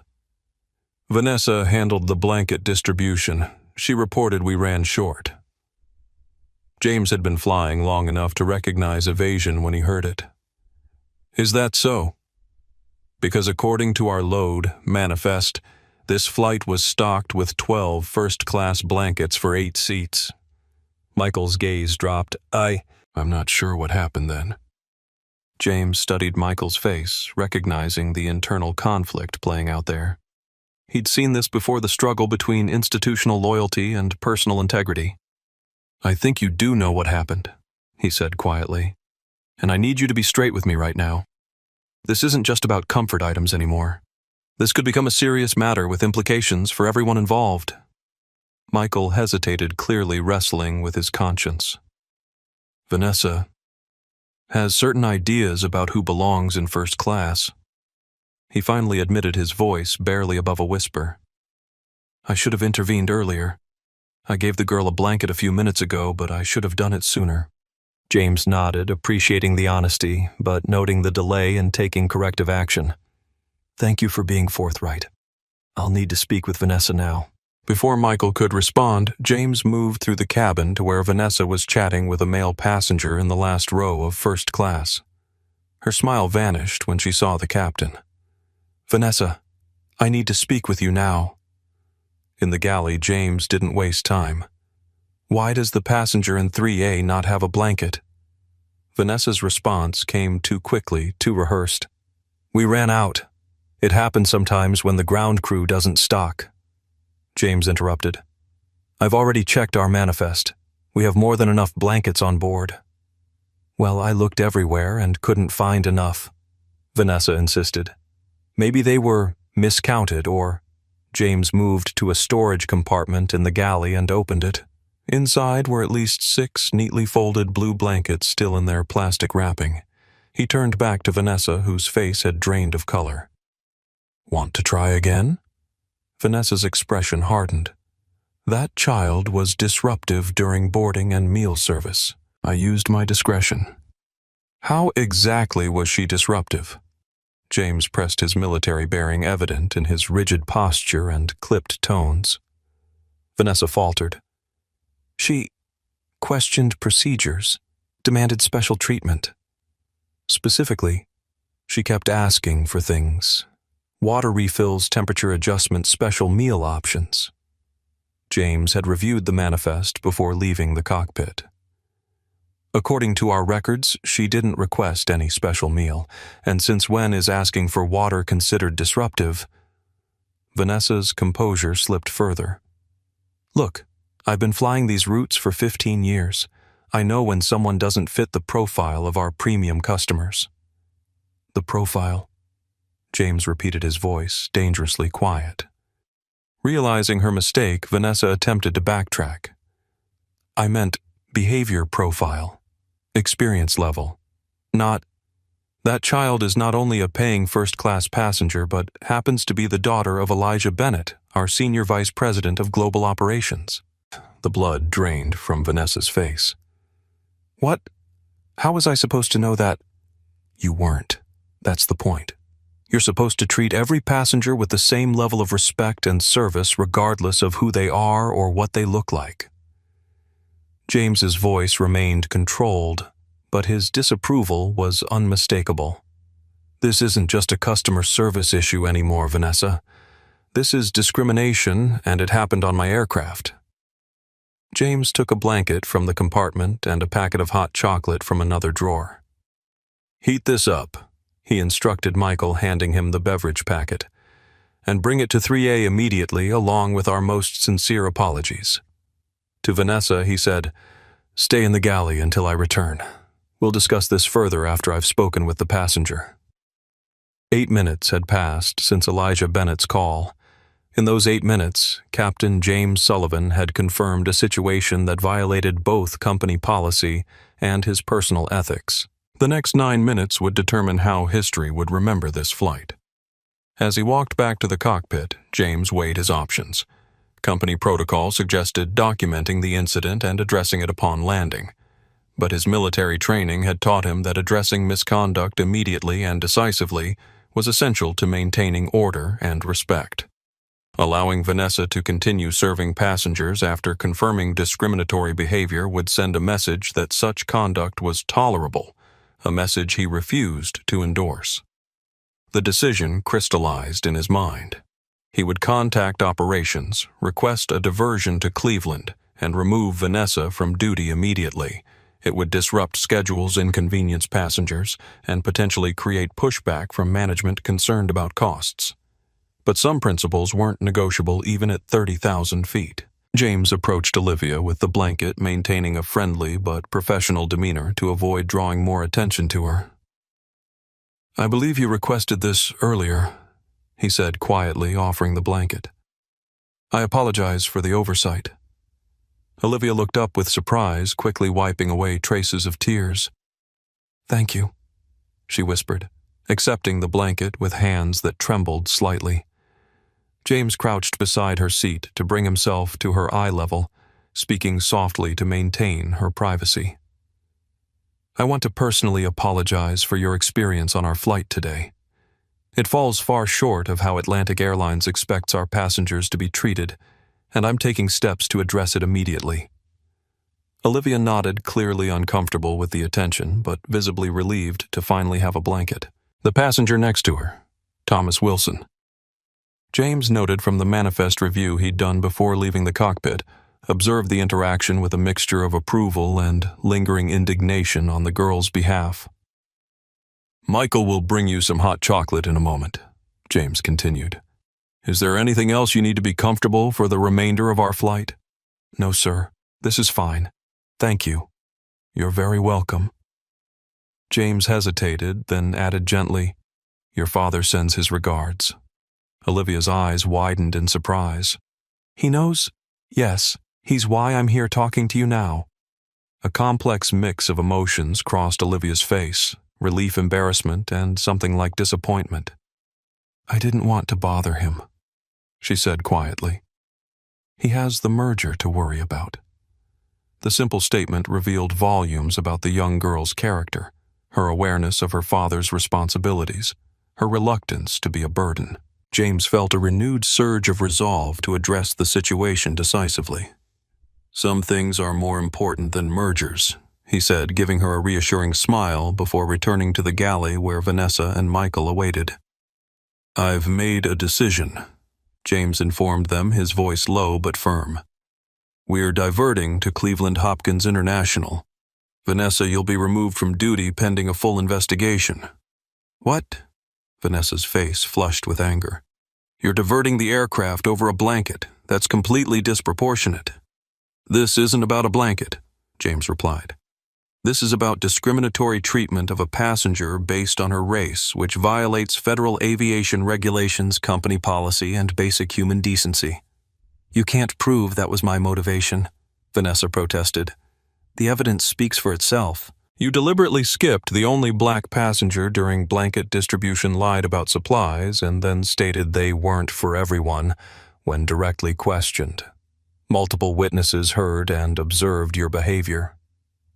Michael shifted uncomfortably. "Captain, couldn't this be handled upon arrival in Boston? A diversion will affect all the passengers." "And allowing discriminatory behavior to continue unchecked affects our entire airline and industry," James countered. "I've already received authorization from headquarters for this action." Vanessa's expression shifted from indignation to calculation. "So this is happening because she's some executive's daughter, special treatment for connected people while the rest of us get thrown under the bus." "No, this is happening because you denied service to a passenger based on her appearance. The fact that she happens to be Mr. Bennett's daughter simply means your behavior was discovered more quickly. Had you done this to any passenger, the outcome would be the same."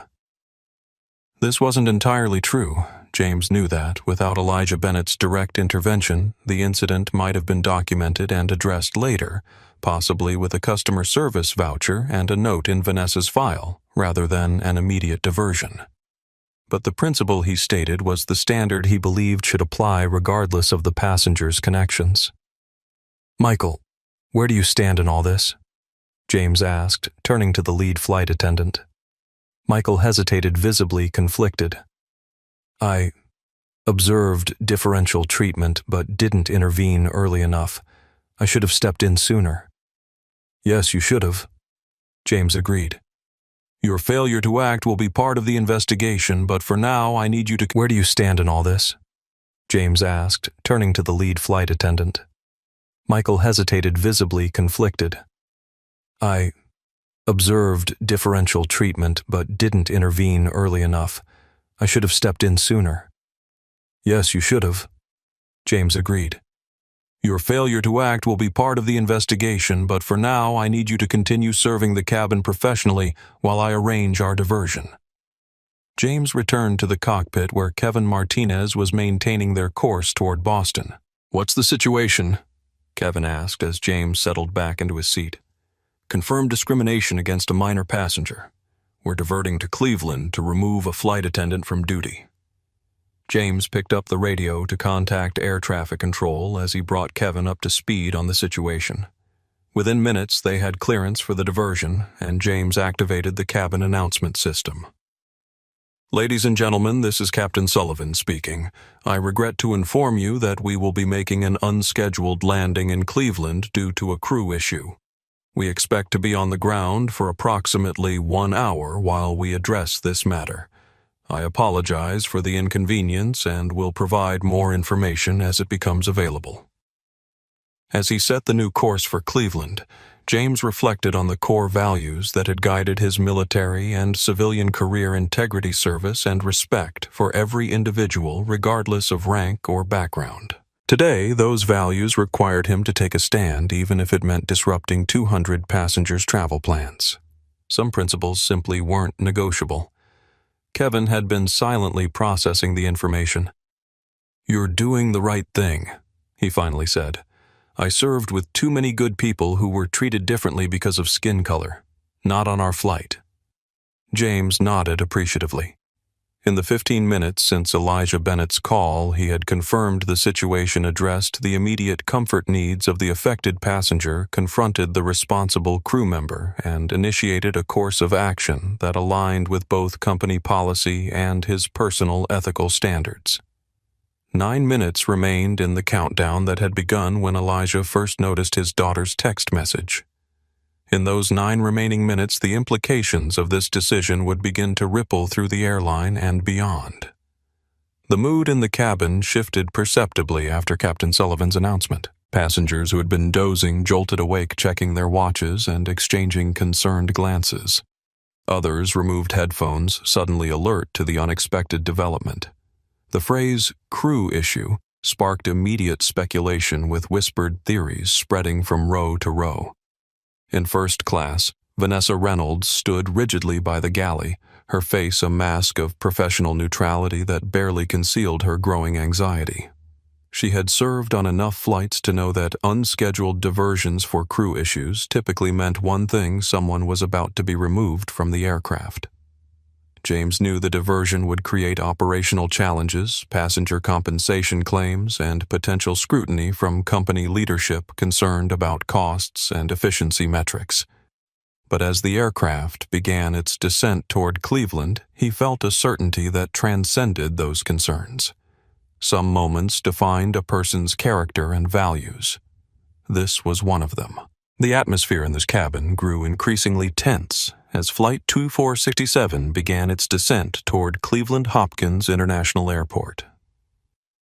Vanessa Reynolds remained in the galley, her posture rigid, while Michael Foster moved through the cabin, attempting to maintain a semblance of normal service. When Michael approached Olivia's row, his professional smile couldn't mask his discomfort. "Can I get you anything else before we land?" he asked, his voice carefully neutral. Thomas Wilson looked up from his phone. "I think you've done quite enough already." Michael flinched slightly at the rebuke, but maintained his composure. "I understand your frustration, sir. I apologize for the situation." Across the aisle, Elizabeth Parker fixed Michael with a penetrating gaze. "Young man, there's a significant difference between apologizing for the situation and taking personal responsibility for your role in it." Michael hesitated, then lowered his voice. "You're right. I should have intervened earlier." He turned to Olivia. "I'm truly sorry for not stepping in when I saw how you were being treated. That was wrong of me." Olivia looked up, surprised by the direct acknowledgement. "Thank you," she said simply. "Why didn't you?" Thomas asked bluntly. "You clearly saw what was happening." Michael considered his answer carefully. "I'd like to say it was complicated, but it wasn't. I was afraid of workplace conflict, afraid of being labeled difficult, afraid of jeopardizing my career." He glanced toward the galley where Vanessa stood. "We have a system where speaking up has consequences and staying silent is rewarded. It's not an excuse, but it's the reality many of us work in." Elizabeth nodded slowly. "That's how discrimination persists, not just through active bias, but through the silence of those who recognize it but choose the path of least resistance." "I know," Michael acknowledged, "and I have to live with that knowledge." As Michael moved on, Thomas leaned toward Olivia. "Are you doing okay? This is turning into quite a production." "I don't know," Olivia admitted. "I didn't want to cause all this trouble." "You didn't cause anything," Elizabeth interjected from across the aisle. "The flight attendant's actions and the captain's response are not your responsibility. You have every right to be treated with the same dignity and respect as any other passenger." "But what if Dad gets in trouble because of this?" Olivia asked, voicing a concern that had been growing since learning of her father's intervention. "He's overseeing a really important merger right now." "If standing up for his daughter puts him in trouble," Thomas replied, "then that would reflect poorly on the airline, not on your father." Olivia nodded, but still looked uncomfortable with being the center of so much attention. She had wrapped herself in the blanket Captain Sullivan had provided, but the comfort it offered was diminished by the knowledge that it had come only after intervention from the highest levels. In the cockpit, Captain Sullivan was coordinating with Cleveland operations, arranging for a replacement flight attendant and ensuring the diversion would cause minimal disruption to the passenger's journey. He had also contacted Elijah Bennett to update him on the situation. "We'll be on the ground in approximately 20 minutes, Sullivan informed Bennett. "I've arranged for the crew member to be escorted from the aircraft by airport police to avoid any further incidents." "Thank you, Captain," Elijah replied. "I appreciate your handling of this situation. Has anyone spoken directly to my daughter about what's happening?" "I've personally explained that we're addressing the service issues, but I haven't detailed the removal process to avoid causing her additional distress." "Good. The last thing she needs is to feel responsible for someone losing their job, even if that outcome is warranted. Please continue to use your discretion in communication with her." As the aircraft descended through 10,000 feet, Captain Sullivan made another announcement. "Ladies and gentlemen, we're beginning our final approach into Cleveland Hopkins International Airport. We apologize again for this unexpected stop. Upon arrival, we ask that all passengers remain seated while we address the crew matter that necessitated this diversion. We anticipate being on the ground for approximately 1 hour before continuing to Boston." The cabin remained unusually quiet as passengers processed this information. Most were annoyed by the delay, but increasingly curious about the crew matter, serious enough to warrant an unscheduled landing. In row 3, Olivia stared out the window at the approaching lights of Cleveland. This was not how she had imagined her first solo flight. What should have been an exciting precursor to her conference presentation had become a public spectacle. She was grateful for the support from fellow passengers and the captain's intervention, but part of her wished she could become invisible, could escape the stares and whispers that followed her throughout the cabin. The aircraft touched down smoothly and taxied to the gate. As the seatbelt sign dinged off, no one moved, sensing the gravity of what was about to unfold. Captain Sullivan emerged from the cockpit, his uniform immaculate, his expression serious but composed. He was followed by 2 airport police officers and a woman in an Atlantic Airlines management uniform. Vanessa Reynolds emerged from the galley, her face pale. "Ms. Reynolds," Captain Sullivan said formally, "you're being removed from duty pending investigation into allegations of discriminatory treatment of a passenger. Please gather your personal belongings and accompany these officers." Vanessa's professional facade cracked. "This is outrageous. I've given 15 years to this airline, and I'm being publicly humiliated over a misunderstanding about blanket distribution." "This isn't about blankets," Sullivan replied calmly. "It's about treating all our passengers with equal dignity and respect, which is both company policy and my personal expectation as captain of this aircraft." Vanessa looked around wildly, seeking support from colleagues or passengers. Finding none, she switched tactics. "You know what this is really about. It's about connections and privilege. If she weren't an executive's daughter, we wouldn't be having this conversation. None of you cared about how many other passengers have been treated until someone with power complained." Her words landed with uncomfortable weight, containing a kernel of truth that made several passengers shift in their seats. Michael Foster stepped forward, his decision apparently made. "You're right, Vanessa," he said, his voice steady. "We wouldn't be having this conversation if Olivia's father hadn't intervened.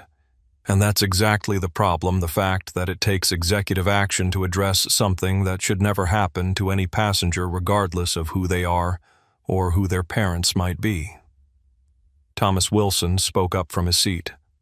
"For the record, several of us were addressing this situation before anyone knew about her father. Discrimination is discrimination regardless of who it's directed against." "Exactly," Elizabeth added. "I've witnessed similar incidents throughout my career, and the common thread isn't the status of the victim, but the silence of bystanders who could have intervened, but chose not to." The woman in the Atlantic Airlines uniform, Sarah Williams' regional manager, though she hadn't introduced herself yet, stepped forward. "Ms. Reynolds, we can discuss this further off the aircraft. Right now, I need you to cooperate so we can minimize disruption to the passengers." Vanessa looked around the cabin, perhaps hoping for support, but found only avoided gazes or outright disapproval. Even Michael stood at a distance, unwilling to align himself with her position. "Fine," she said, finally gathering her purse from the galley. "But this isn't over." As Vanessa was escorted off the aircraft, Captain Sullivan turned to address the first-class cabin. "Ladies and gentlemen, on behalf of Atlantic Airlines, I want to sincerely apologize for the service failure you witnessed today. A replacement flight attendant is already boarding and we'll be on our way to Boston as quickly as possible." His eyes met Olivia's, briefly conveying a message of reassurance. Then he turned and walked back to the cockpit, his duty as commander requiring his attention returned to the operational aspects of continuing their journey. Sarah Williams remained in the cabin, approaching Olivia's seat. "Ms. Bennett, I'm Sarah Williams, regional manager for Atlantic Airlines. I want to personally apologize for your experience today and assure you that we're taking this matter extremely seriously."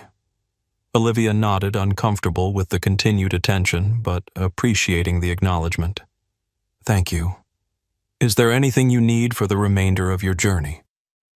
"No, thank you. I'm fine now."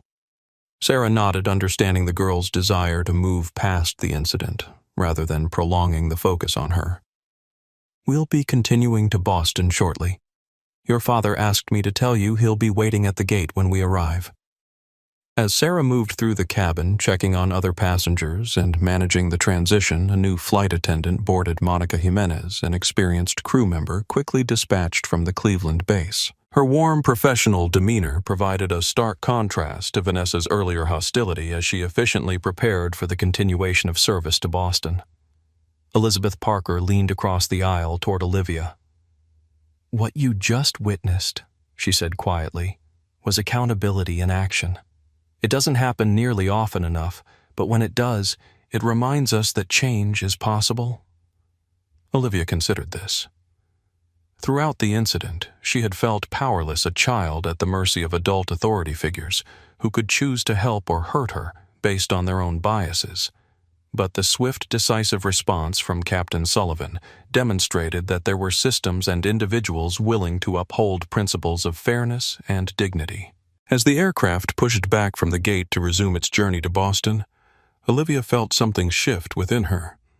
Not just relief that the immediate situation had been resolved, but a deeper understanding of how individual choices and institutional responses intersect to either perpetuate or challenge patterns of discrimination. The accountability moment she had just witnessed wasn't just about a flight attendant being removed from duty.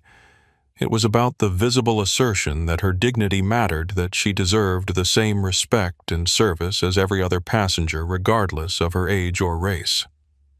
This lesson, unexpected and difficult though it was, would stay with her long after the details of the blanket incident had faded from memory. At 2:14 a.m., Atlantic Airlines Flight 2467 touched down at Cleveland Hopkins International Airport. Despite the late hour, the terminal was unusually active near their arrival gate. Through the aircraft windows, passengers could see multiple airline representatives in professional attire, 2 police officers, and ground crew standing by. Captain Sullivan's voice came over the PA system. "Ladies and gentlemen, we have arrived in Cleveland. Please remain seated with your seatbelts fastened until we've reached the gate and the seatbelt sign has been turned off. I apologize again for this unexpected stop and thank you for your patience." As the aircraft docked at the jet bridge, the cabin remained unusually quiet. Everyone seemed to sense the gravity of the situation unfolding. The seatbelt sign dinged off, but no one moved to stand. The forward cabin door opened and the 2 police officers boarded first, followed by Sarah Williams in her impeccable Atlantic Airlines executive uniform. Captain Sullivan emerged from the cockpit to meet them. "Captain Sullivan," one officer inquired. "Yes, that's me. We understand you have a situation requiring the removal of a crew member." Vanessa stepped forward, her professional demeanor completely abandoned. "This is discrimination," she declared loudly. "I'm being targeted because I enforced company policy against a disruptive passenger." Several first-class passengers immediately objected. "That's completely false," Thomas said, standing up. "The only disruptive person was this flight attendant who deliberately denied service to a child based on her race." "I can confirm that," added Elizabeth, waving her notebook. "I've documented everything that occurred with timestamps." Other passengers began recording the scene on their phones, despite Atlantic's policies discouraging in-flight photography. In the digital age, moments of public confrontation rarely remained private. Sarah Williams stepped forward.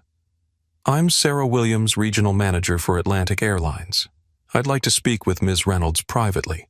I want these passengers removed too," Vanessa insisted, pointing at Thomas and several others who had spoken up. "They've been hostile and threatening throughout the flight." One of the officers turned to Captain Sullivan. "Is that accurate, sir?" "No," James replied firmly. "Based on my investigation and direct observation, multiple passengers intervened appropriately when they witnessed discriminatory treatment of a minor. Their behavior has been reasonable given the circumstances." Vanessa's face flushed with anger and humiliation. "You can't do this. I know my rights. I'll sue the airline for wrongful termination." "Ms. Reynolds," Sarah said quietly, "this conversation would be better continued off the aircraft. The other passengers have been delayed enough." The officers flanked Vanessa, not touching her, but clearly prepared to escort her if necessary. "Ma'am, please come with us," one said. For a moment it seemed Vanessa might refuse, but then her shoulders slumped in defeat. As she gathered her personal belongings, she looked directly at Olivia, her expression a complex mix of resentment and something that might have been regret. "You have no idea what it's like," she said, her voice lower now. 15 years of perfect service records and one complaint from the right person erases everything." Olivia, caught off guard by being directly addressed, didn't respond, but Thomas Wilson did. "It wasn't one complaint," he said firmly. "It was a pattern of behavior that multiple passengers witnessed and that you yourself admitted to when you said blankets aren't for everyone." Vanessa's gaze lingered on Olivia for another moment before she turned and followed the officers off the aircraft, Sarah Williams close behind. As they disappeared down the jet bridge, a collective exhale seemed to pass through the cabin. Michael, looking visibly relieved yet professionally composed, approached the PA system. "Ladies and gentlemen, on behalf of the entire Atlantic Airlines team, I want to sincerely apologize for tonight's disruption and for the inappropriate service some of you may have witnessed. We're currently bringing a replacement flight attendant on board, and we should be departing for Boston within the hour. Thank you for your patience and understanding." During the delay, Michael moved through the cabin, personally checking on passengers and offering refreshments. When he reached Olivia's row, he crouched beside her seat. "Miss Bennett, I want to personally apologize for not intervening earlier when I saw how you were being treated," he said quietly. "I failed in my duty as lead flight attendant, and there's no excuse for that. I hope you can forgive me." Olivia nodded, still uncomfortable with the attention but appreciating his sincerity. "It's okay." "It's not okay," Michael replied. "But I promise you'll have excellent service for the remainder of your journey." "Why did she do it?" Olivia asked suddenly. "Was it really just because of how I look?" Michael considered the question carefully. "It's complicated. Vanessa has certain ideas about who belongs in premium spaces. She grew up with very little, worked her way into what she considers an elite position, and somewhere along the way started viewing herself as a gatekeeper rather than a service provider. When she was passed over for promotion a few years ago in favor of a younger black colleague, it reinforced her worldview that certain people are getting special treatment." "That's not an excuse," Thomas interjected. "No, it's not," Michael agreed. "Just context. Bias often has deep roots, but understanding where it comes from doesn't justify its expression, especially toward a child." True to his word, Michael ensured that Olivia received attentive, respectful service, the same level provided to every other passenger for the remainder of the flight.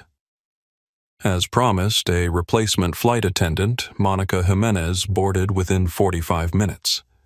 Before departing, Cleveland Captain Sullivan made a brief appearance in the first-class cabin, stopping at Olivia's seat. "Miss Bennett, I wanted to check that you're comfortable for the remainder of our journey to Boston." "Yes, sir. Thank you," Olivia replied. "Excellent. We should have you in Boston within the hour." He hesitated, then added, "I understand you're attending a science conference." Olivia's eyes brightened slightly. "Yes, the International Youth Climate Conference.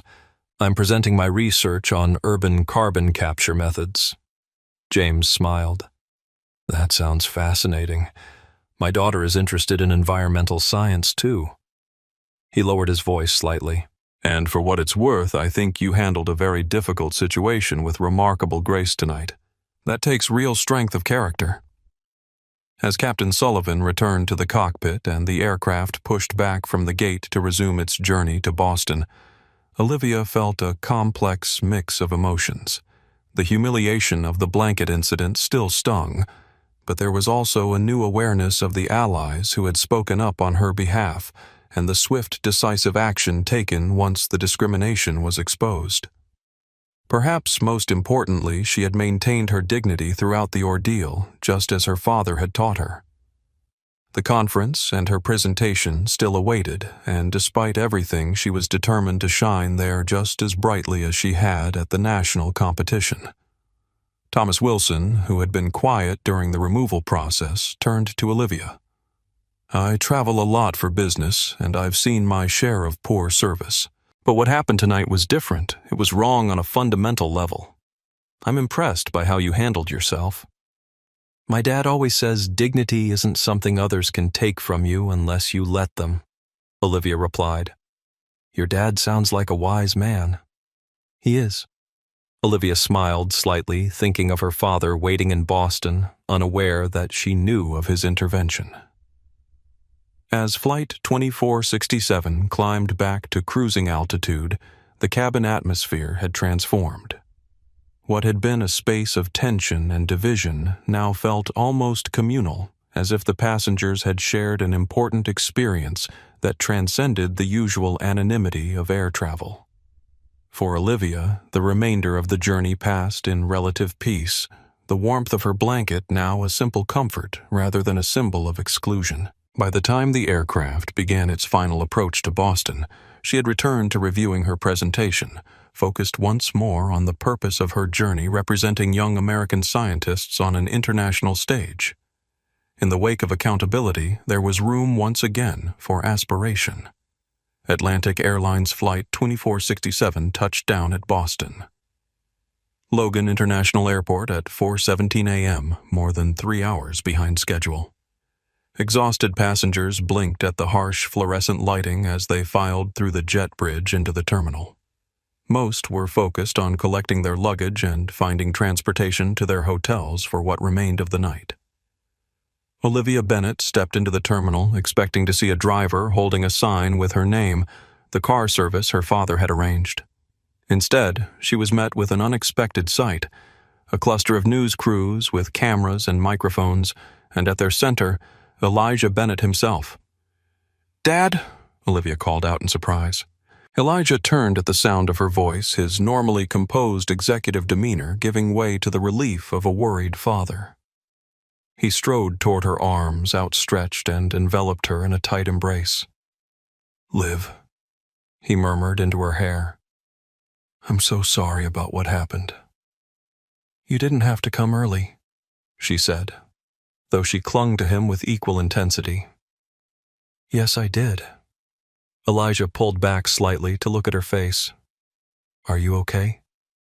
"I'm okay now," she answered, then added with a hint of reproach, "But you shouldn't have called the captain. I could have handled it." Elijah was taken aback by her reaction. "Liv, no one should have to handle discrimination, especially not a child traveling alone." "I'm not just a child," she replied, her voice low but firm. "I'm a scientist presenting at an international conference. I need to learn to handle difficult situations on my own." Their conversation was interrupted as reporters noticed them and moved closer, cameras flashing and questions overlapping. "Mr. Bennett, can you confirm that your daughter was racially profiled on an Atlantic flight tonight? Is it true a flight attendant was removed mid-flight for discrimination? Olivia, how do you feel about what happened?" Elijah raised a hand, his executive authority instantly commanding silence. "My daughter has had a long, difficult night and needs rest before her conference presentation tomorrow. I'll make a brief statement, but then we're leaving and I expect you to respect our privacy." The reporters fell silent, cameras still rolling. "Tonight, my daughter experienced discrimination while traveling as an unaccompanied minor on our airline." Elijah began, his voice measured but resonant with controlled emotion. "What happened reflects a deep-rooted issue that extends far beyond a single flight attendant or a single incident. It reveals how implicit bias can manifest in everyday interactions, causing harm to innocent people.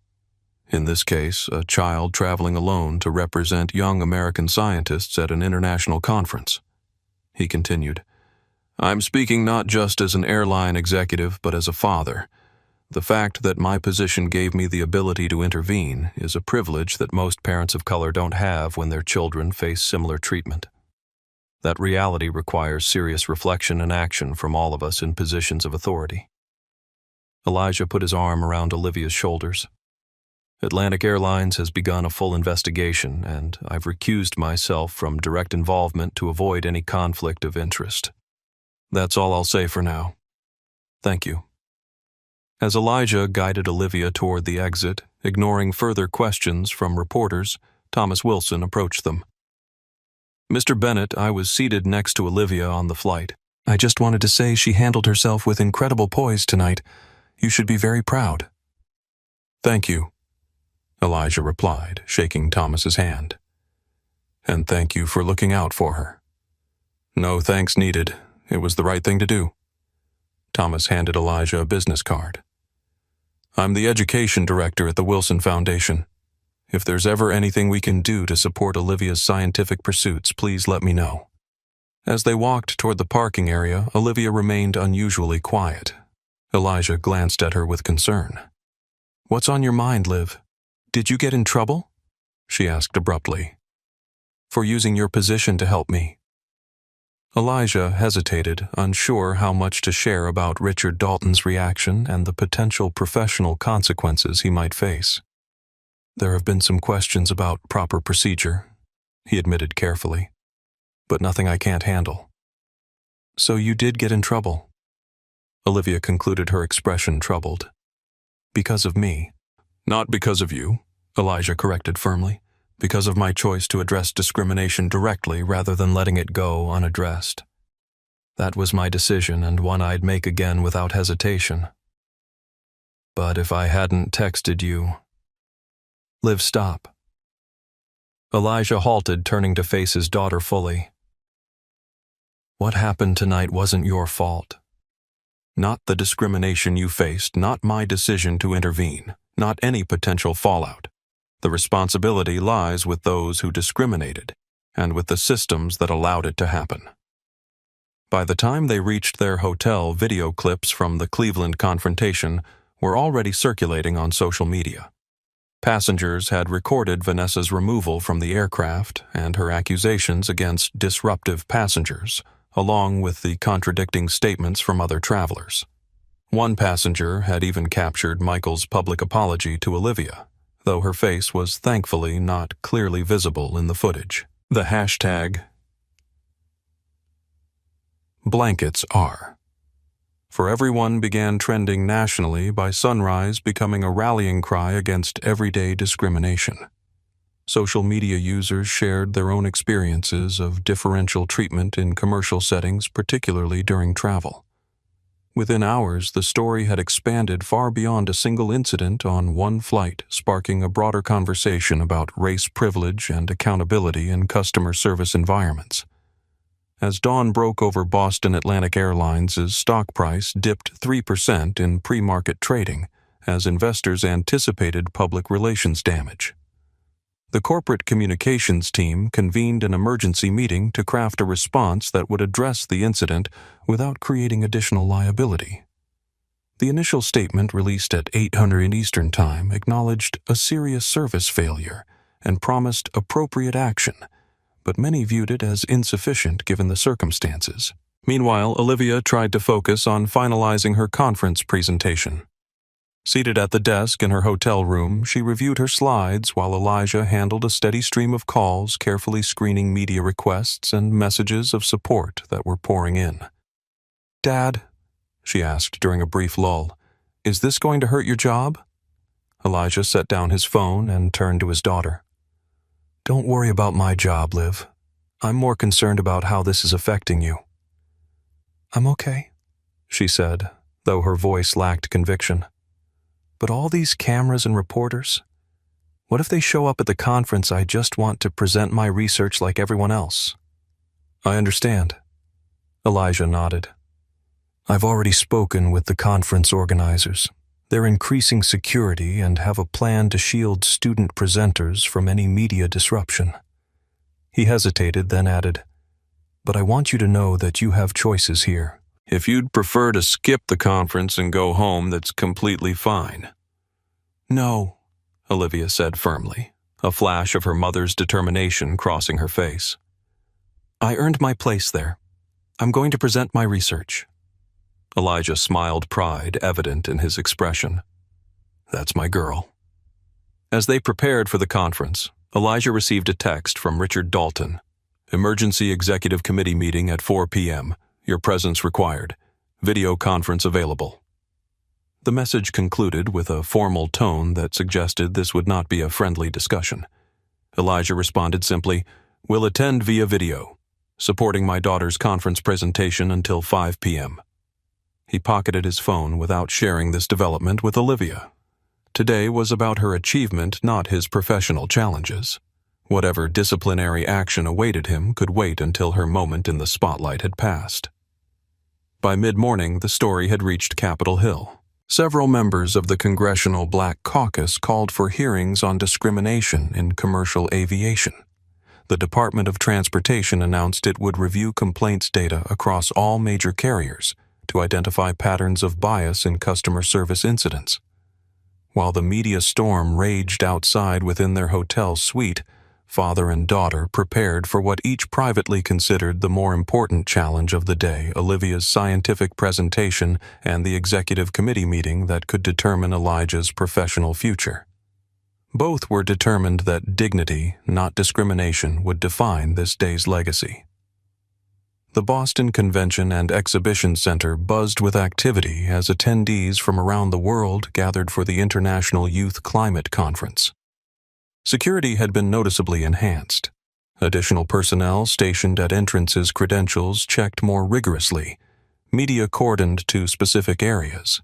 The organizers had clearly prepared for the increased attention surrounding Olivia Bennett's presentation. Inside the main presentation hall, Olivia waited backstage, reviewing her notes one final time. The magnitude of the moment wasn't lost on her. Beyond presenting her research, she had become an unwitting symbol in a national conversation about race, privilege, and belonging. Her hands trembled slightly as she scrolled through her slides. 5 minutes, Miss Bennett, a conference coordinator informed her. Olivia nodded, then glanced at her father, who stood nearby with Thomas Wilson and Elizabeth Parker. Elijah gave her an encouraging smile. "You've got this, Liv." "What if they're not here for the science?" she whispered, voicing the fear that had been growing since seeing the media presence. "What if they just want to see the girl from the plane?" "Then show them who you really are," Elijah replied. "A brilliant young scientist whose work matters." When her name was announced, Olivia walked onto the stage with measured steps. Her chin lifted slightly, the posture of dignified confidence Elijah had taught her since childhood. The audience, larger than anticipated, greeted her with thunderous applause that continued far longer than for previous presenters. Some rose to their feet in a spontaneous standing ovation before she had spoken a single word. Olivia waited for the applause to subside, then addressed the audience with remarkable poise for a 12-year-old. "Thank you for that warm welcome," she began, her voice steady despite her nerves. "I'm here today to present my research on carbon capture optimization in urban green spaces. But before I begin, I want to acknowledge something." She paused, gathering her thoughts. "Many of you are here because you've heard about what happened on my flight to Boston. While I appreciate your support, I want to shift our focus to what really matters, the climate science that brought us all together today." With that clear redirection, Olivia launched into her presentation. Her research was genuinely groundbreaking, a novel approach to measuring and enhancing carbon sequestration in city parks and green roofs that could significantly increase urban environments' contribution to climate change mitigation. As she explained her methodology and findings, her initial nervousness gave way to the confident expertise of someone deeply passionate about their work. From the front row, Elijah watched with immense pride. Despite everything she had endured, Olivia's scientific brilliance shone through undimmed. Beside him, Thomas nodded appreciatively at particularly innovative aspects of her research, while Elizabeth beamed like a proud grandmother. When Olivia concluded her presentation, the audience rose as one in a standing ovation that echoed throughout the hall. Questions from fellow scientists and climate experts followed, all focused respectfully on her research rather than the incident that had brought media attention.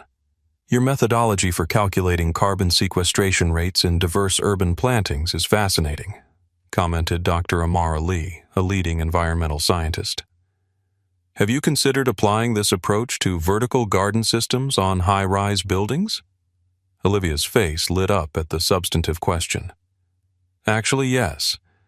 My next phase of research will include vertical installations and their potential for enhanced absorption rates in dense urban environments." For the next 15 minutes, Olivia engaged in deep scientific discussion with some of the field's most respected researchers, a 12-year-old holding her own among PhDs and veteran climate scientists. This was the moment she had prepared for the recognition of her work rather than her identity or experiences. As the session ended and Olivia left the stage, Atlantic Airlines CEO Jackson Thomas approached Elijah. He had flown in specifically for the presentation. "Your daughter is remarkable," he said, genuine admiration in his voice. "Her composure under these circumstances speaks volumes about her character and your parenting." "Thank you," Elijah replied. "But this isn't just about Olivia. It's about addressing the conditions that made her experience possible in the first place." Thomas nodded soberly. "Agreed. That's why I wanted to make this announcement in person." He handed Elijah a press release scheduled for distribution that afternoon. "We're establishing the Passenger Equity Initiative with independent oversight and real enforcement authority. And as I mentioned earlier, we'd like Olivia to serve as our inaugural youth advisor, but only if she feels comfortable taking on that role." As they discussed the details, Captain James Sullivan and several crew members in full Atlantic Airlines uniforms entered the convention center. They had flown in specifically to attend Olivia's presentation as a show of solidarity. "We wanted her to see that many of us in the company stand for something better," James explained when Elijah greeted him. "And we're serious about fundamental change." He described the pilot advocacy group that had formed in response to the incident, now with members from multiple airlines committed to ensuring equitable treatment in the skies. "It's not about blankets," Sullivan said earnestly. "It's about dignity and respect. Every passenger deserves that regardless of who they are." Meanwhile, a different kind of confrontation was unfolding near the convention center entrance. Richard Dalton had unexpectedly arrived in Boston and was attempting to hold an impromptu press conference challenging the narrative around the blanket incident. While Atlantic Airlines takes all allegations of discrimination seriously, he told the gathered reporters, "We also believe in due process for our employees and proper investigative procedures before taking drastic actions." His comments were creating an uncomfortable counterpoint to the official company position, suggesting internal division at the highest levels. When asked directly about Elijah Bennett's actions, Dalton's response was pointed.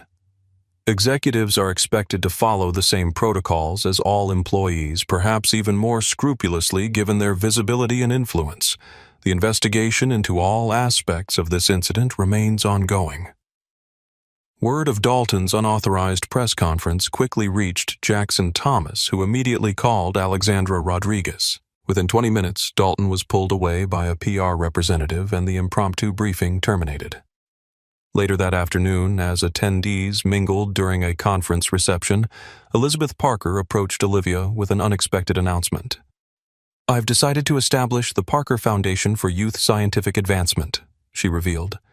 "My late husband left me quite comfortable, and I've been looking for a meaningful way to direct those resources.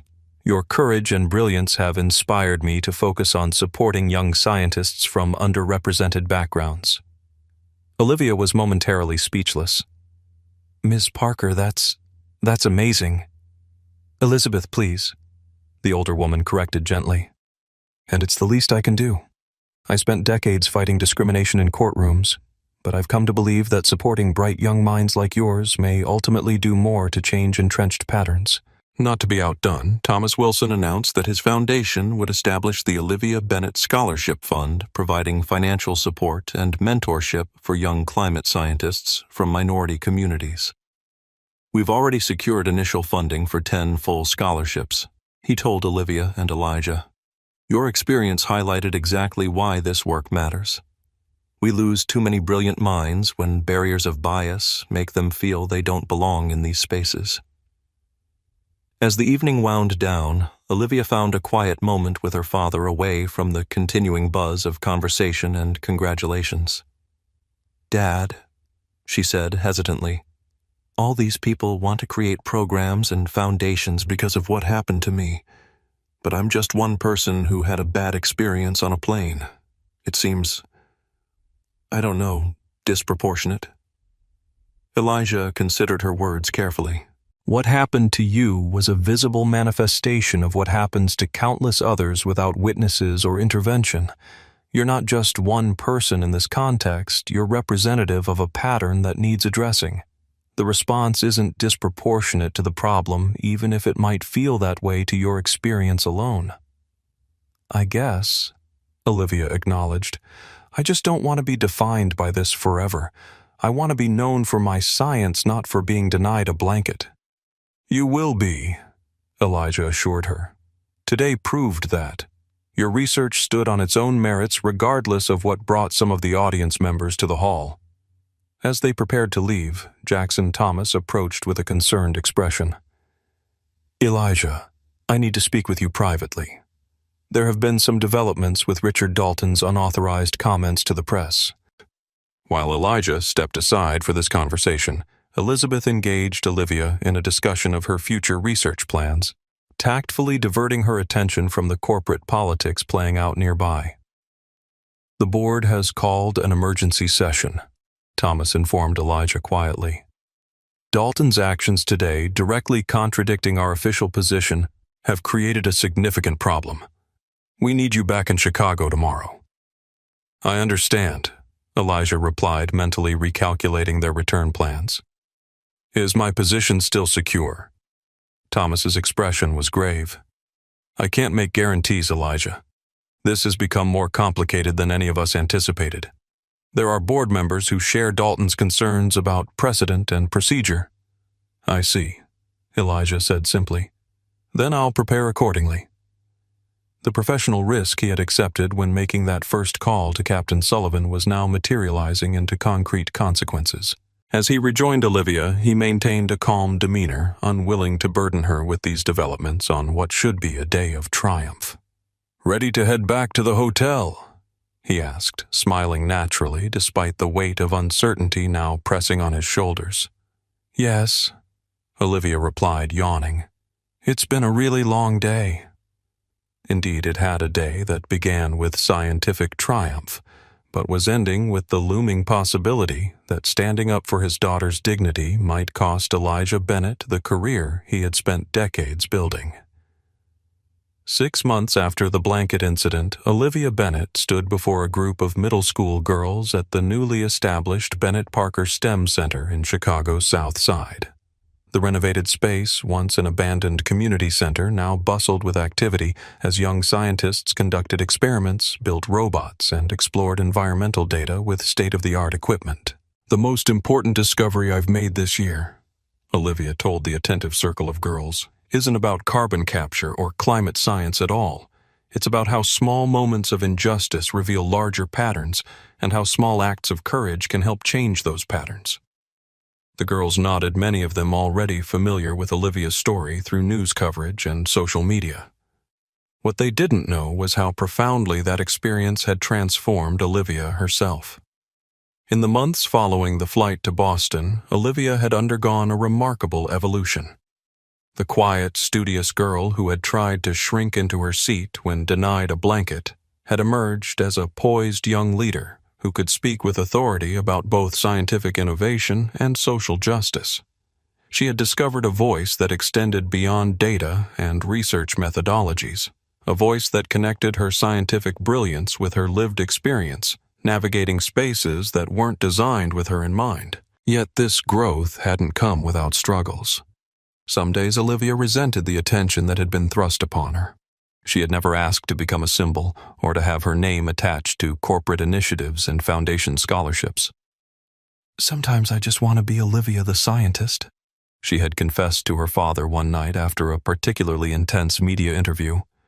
Not Olivia the blanket girl, not Olivia the diversity mascot, just me. Elijah had nodded in understanding. The world rarely gives us the luxury of being just one thing, especially when we look like us. But you get to decide which aspects of your experience you emphasize and when. This tension between embracing her role as an unintended symbol of dignity and resistance and maintaining her core identity as a young scientist had become a central theme of Olivia's personal development. Some days, she leaned into the advocacy work, speaking to corporate groups about inclusive practices. Other days, she focused exclusively on her expanding carbon capture research, refusing all interview requests. Her carbon capture research had expanded from a single-city pilot to a multi-location study implemented in Chicago, Boston, Atlanta, and Los Angeles. Environmental agencies were incorporating her methodology into urban planning guidelines, and several major cities had launched green space initiatives directly inspired by her work. What had begun as a school science project now had real-world impact on urban sustainability efforts. More surprising was how Olivia had grown into her unexpected role as a symbol of dignity and resilience. Initially uncomfortable with the attention surrounding the incident, she had gradually recognized the power of her story to create openings for important conversations about bias and belonging. "When something unfair happens to you," she explained to the girls, carefully measuring her words, "you have choices about how to respond. You can shrink yourself to avoid more unfairness. You can get angry and fight back directly. Or you can stand tall, speak truth, and focus on creating change that lasts beyond that moment." One girl raised her hand. "Weren't you scared when all those people were looking at you on the plane?" Olivia nodded. "I was terrified and humiliated. I just wanted to disappear." She paused, thinking back to that cold cabin, to the tears she had tried to hide. "But I remembered what my parents always taught me, that my dignity isn't something others can take away unless I let them." Another girl asked, "Do you hate that flight attendant now?" "No," Olivia answered thoughtfully. "I don't hate her. I feel sad that she carried so much bias that it made her treat a child badly. And I hope that what happened helps her learn and grow, just like it helped me learn and grow." This response reflected another dimension of Olivia's development, her capacity to hold complexity. She had moved beyond seeing the incident in simple terms of victim and villain, recognizing instead the interwoven factors that shaped individual behavior within larger structural patterns. What the girls couldn't see was how this public growth masked a more private struggle. Olivia had experienced nightmares in the weeks following the incident, dreams where she was trapped on an endless flight, always cold, always overlooked. She had developed a habit of overpacking for trips, always bringing extra sweaters and blankets, just in case. And she still flinched sometimes when boarding aircraft, bracing herself unconsciously for scrutiny or rejection. These private challenges made her public poise all the more remarkable. They were part of what made her message resonate so authentically with the girls looking up to her, the understanding that courage isn't the absence of fear, but the decision to move forward despite it. After the session at the STEM Center, Elijah picked Olivia up in the family car rather than his executive sedan, one of many subtle adjustments they'd made to maintain normalcy amid the continuing attention. As they drove home, Elijah noticed his daughter gazing thoughtfully out the window. "Penny for your thoughts, Liv." "I was thinking about Mom," Olivia replied softly, "about what she would say about everything that's happened." Elijah swallowed hard. Even 4 years after Claire's death, these moments still caught him unprepared, the grief rising swift and sharp. "What do you think she would say?" Olivia considered this. "I think she'd be proud of how we handled it, not just standing up when something wrong happened, but using that moment to help make things better for other people too." Elijah nodded, emotion tightening his throat. "I think you're right." "And," Olivia added with the hint of a smile, "she'd probably say something scientific about how small disturbances in stable systems can create unexpected chain reactions." Elijah laughed, the tension breaking. "That sounds exactly like her." His own journey through this period had been equally complex. The formal review of his actions had ultimately resulted in a written reprimand in his personnel file, a relatively mild consequence, thanks largely to Alexandra Rodriguez's intervention with the board. Richard Dalton had been reassigned to oversee European operations, a lateral move that many interpreted as a gentle sidelining after his unauthorized press comments had created additional controversy. Elijah now led the Passenger Equity Initiative, though not without ongoing resistance from certain corners of the organization. Some colleagues viewed him with newfound respect for his principled stand. Others maintained a wary distance, uncertain how his willingness to challenge corporate hierarchy might affect their own advancement if they became too closely associated with him. When they arrived home, a package awaited on their doorstep. Inside was a handmade quilt with a note from Elizabeth Parker. to remind you that warmth and protection should be available to everyone. Your courage has inspired many, including this old attorney who thought her fighting days were behind her. The quilt was beautiful deep blues and greens with mathematical patterns that echoed Olivia's research on optimal spatial arrangements for carbon capture. But more meaningful than the gift itself was the network of relationships. It represented connections formed through a shared commitment to dignity and justice that transcended differences in age, background, and experience.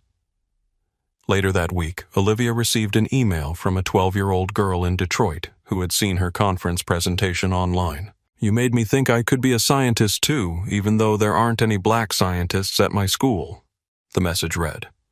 "I started a project about water quality in our neighborhood, and my teacher says it's really good." This was happening more frequently now, young people, especially girls of color, reaching out to share how Olivia's example had inspired their own scientific explorations. Each message reinforced Olivia's understanding that representation mattered not just as an abstract principle, but as a practical catalyst for expanding possibilities. 1 year after Flight 2467, Atlantic Airlines invited Olivia to speak at the unveiling of their newly implemented Olivia Standard customer service protocols. Standing at the podium addressing an audience of airline executives, employees, and media representatives, she delivered a message that reflected her growth from hesitant passenger to confident advocate. "A year ago, I was denied a blanket because someone decided I didn't belong in first class," she began. "Today, I'm helping to ensure that no one else has that experience, not because I'm special, but because dignity shouldn't depend on who your parents are or what you look like." She continued, "The most important question isn't whether bias exists, we know it does. The question is what we do when we encounter it. Do we look away? Do we accept it as normal? Or do we stand up, speak truth, and work together to create systems where everyone is treated with equal respect?" As Olivia concluded her remarks, the audience rose in a standing ovation, not just for her words, but for the remarkable journey they represented. From a child shivering in an airplane seat to a young leader helping to reshape an industry's approach to equity and inclusion, Olivia's growth embodied the possibility of transformation at both personal and institutional levels. That evening, Elijah found Olivia in their home office working on a new research proposal about the intersection of environmental justice and urban planning.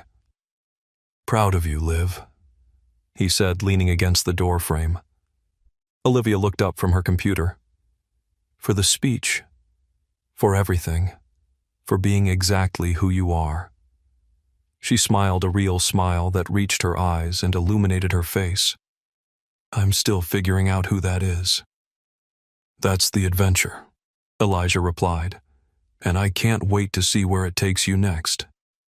In that moment, the blanket incident seemed very far away, not forgotten but integrated into a larger story of growth, purpose, and possibility that continued to unfold with each new day. 1 year after Flight 2467, Olivia Bennett approached the boarding gate at Chicago O'Hare International Airport. This time, she wasn't nervous. This time, she knew exactly what to expect. Her father stood beside her, though he wasn't accompanying her on the flight. Olivia had insisted on traveling alone again, a deliberate choice to reclaim the experience that had been tainted by discrimination 12 months earlier. "You're sure about this?" Elijah asked, his protective instinct still strong despite all they had been through. Olivia nodded. "I'm sure." At 13 now, she carried herself with a quiet confidence that had deepened through the challenges and triumphs of the past year. Her research on urban carbon capture had been published in a prestigious scientific journal, unprecedented for someone her age. The STEM program she had helped develop at the Bennett Parker Center was now serving over 300 young people from Chicago's South Side. And most significantly, the Olivia Standard for equitable treatment had been adopted by airlines across the country, changing the travel experience for countless passengers. As they reached the priority boarding lane, Olivia handed her boarding pass to the gate agent, a young woman with a warm smile who scanned it without a second glance at Olivia's race or age. "Have a wonderful flight, Miss Bennett," she said, returning the document. "We're honored to have you flying with us today." Elijah embraced his daughter. "Call me when you land." "I will," Olivia promised. "And Dad, thank you." "For what?" "For teaching me that dignity isn't negotiable, for showing me how to stand up for what's right without losing myself in anger. For everything." Elijah swallowed hard against the sudden tightness in his throat. "That's what parents are supposed to do." Olivia smiled. "Not all of them do it as well as you." With a final wave, she walked down the jet bridge toward the waiting aircraft. Elijah watched until she disappeared from view, marveling at the remarkable young woman his daughter had become, not despite the challenges she had faced, but partly because of how she had chosen to face them. Aboard the aircraft, Olivia was greeted by a flight attendant who showed no surprise at seeing a young black girl in first class. "Welcome aboard, Miss Bennett. Your seat is 3A on the right." As Olivia settled into her window seat, the same position she had occupied on that fateful flight, she noticed something. The aircraft type was the same. The seat configuration was identical. Even the flight number was similar. But the atmosphere couldn't have been more different. The cabin was warm and welcoming. The crew moved through the space with genuine professional courtesy that extended equally to all passengers. There was no subtle scrutiny, no implied questioning of whether she belonged. As the boarding process continued, Olivia noticed the captain emerging from the cockpit to speak with the lead flight attendant. With a jolt of recognition, she realized it was Captain James Sullivan, the same pilot who had diverted Flight 2467 to Cleveland after confirming the discrimination she had experienced. Captain Sullivan spotted her as well, and after finishing his conversation with the flight attendant, he approached her seat. "Miss Bennett," he said with a warm smile, "it's good to see you again under better circumstances." "You too, Captain Sullivan. I thought you might like to know the pilot advocacy group we formed after your flight now has over 800 members across 12 airlines. We're changing the culture from the cockpit to the cabin." "That's amazing," Olivia replied, genuinely impressed by how far the ripples from that single incident had spread. "It is," Sullivan agreed. "But the most important changes are the ones passengers never have to notice because they're being treated with equal dignity from the start." As Captain Sullivan returned to the cockpit, the lead flight attendant began the blanket and pillow distribution. Olivia watched as she moved methodically through the cabin, offering the items to each passenger in turn. When she reached row 3, she smiled warmly at Olivia. "Would you like a blanket and pillow, Miss Bennett?" "Yes, please." Olivia responded, accepting the items with a simple, "Thank you." No drama, no special attention, no differential treatment of any kind, just the same professional courtesy extended to every other passenger. In that ordinary moment of equal service, Olivia felt the completion of a circle that had begun with exclusion and ended with belonging. As the aircraft lifted into the clouds, Olivia unfolded her blanket, the same Atlantic Airlines blue that had been withheld from her a year earlier. Now it was simply a comfort item, no longer a symbol of discrimination. She wrapped it around her shoulders, appreciating its warmth, not as a hard-won right, but as a standard amenity provided to all first-class passengers without question or qualification. Outside her window, the Chicago skyline receded, giving way to the vast landscape of America, stretching toward the horizon. Somewhere in that landscape, thousands of other travelers were boarding flights, checking into hotels, entering restaurants and stores, each of them deserving the same dignity and respect that had been initially denied to Olivia. Many would now receive it not because of who they were or who their parents were, but because one young girl's experience had catalyzed changes that transformed how entire industries approached customer service equity. Olivia opened her tablet to review her presentation for the International Youth Climate Leadership Summit, where she would be delivering the keynote address. Her research had expanded significantly over the past year, but her fundamental message remained the same. Small, thoughtful interventions could create meaningful change in complex systems, whether environmental or social. As the aircraft reached cruising altitude, the captain's voice came over the intercom. "Ladies and gentlemen, the temperature in the cabin is currently 72 degrees. If you need any assistance adjusting your personal air vent or would like an additional blanket, please don't hesitate to ask any member of our cabin crew who are here to ensure every passenger's comfort and dignity throughout our journey together." Olivia smiled at the deliberate choice of words, a subtle acknowledgement of how far they had come. The flight attendant approached with a beverage tray. "What would you like to drink, Miss Bennett?" "Apple juice, please," Olivia replied. As the attendant poured the juice, Olivia noticed her name tag, Monica Jimenez, the same flight attendant who had replaced Vanessa Reynolds after the diversion to Cleveland. Monica clearly recognized Olivia as well, but treated her with the same professional courtesy she extended to every passenger. "Enjoying your flight?" Monica asked as she handed Olivia the drink. "Very much," Olivia replied. "The temperature is perfect." Monica smiled, understanding the significance of that simple statement. "I'm glad to hear it. That's exactly how it should be for everyone." As Monica moved on to the next passenger, Olivia sipped her juice and gazed out the window at the clouds below. The temperature in the cabin was indeed perfect now, not just in terms of physical comfort, but in the more profound sense of creating an environment where everyone could feel equally valued, equally welcomed, equally human. That, in the end, was the true meaning of warmth. Not just the absence of cold, but the presence of dignity that made every space a place where people could thrive. And that was a standard worth upholding, one passenger, one flight, one day at a time. If this story moved you, please hit that like button and subscribe to our channel. Your support helps us bring more stories of courage, dignity, and positive change to light. Share this video with someone who needs a reminder that small acts of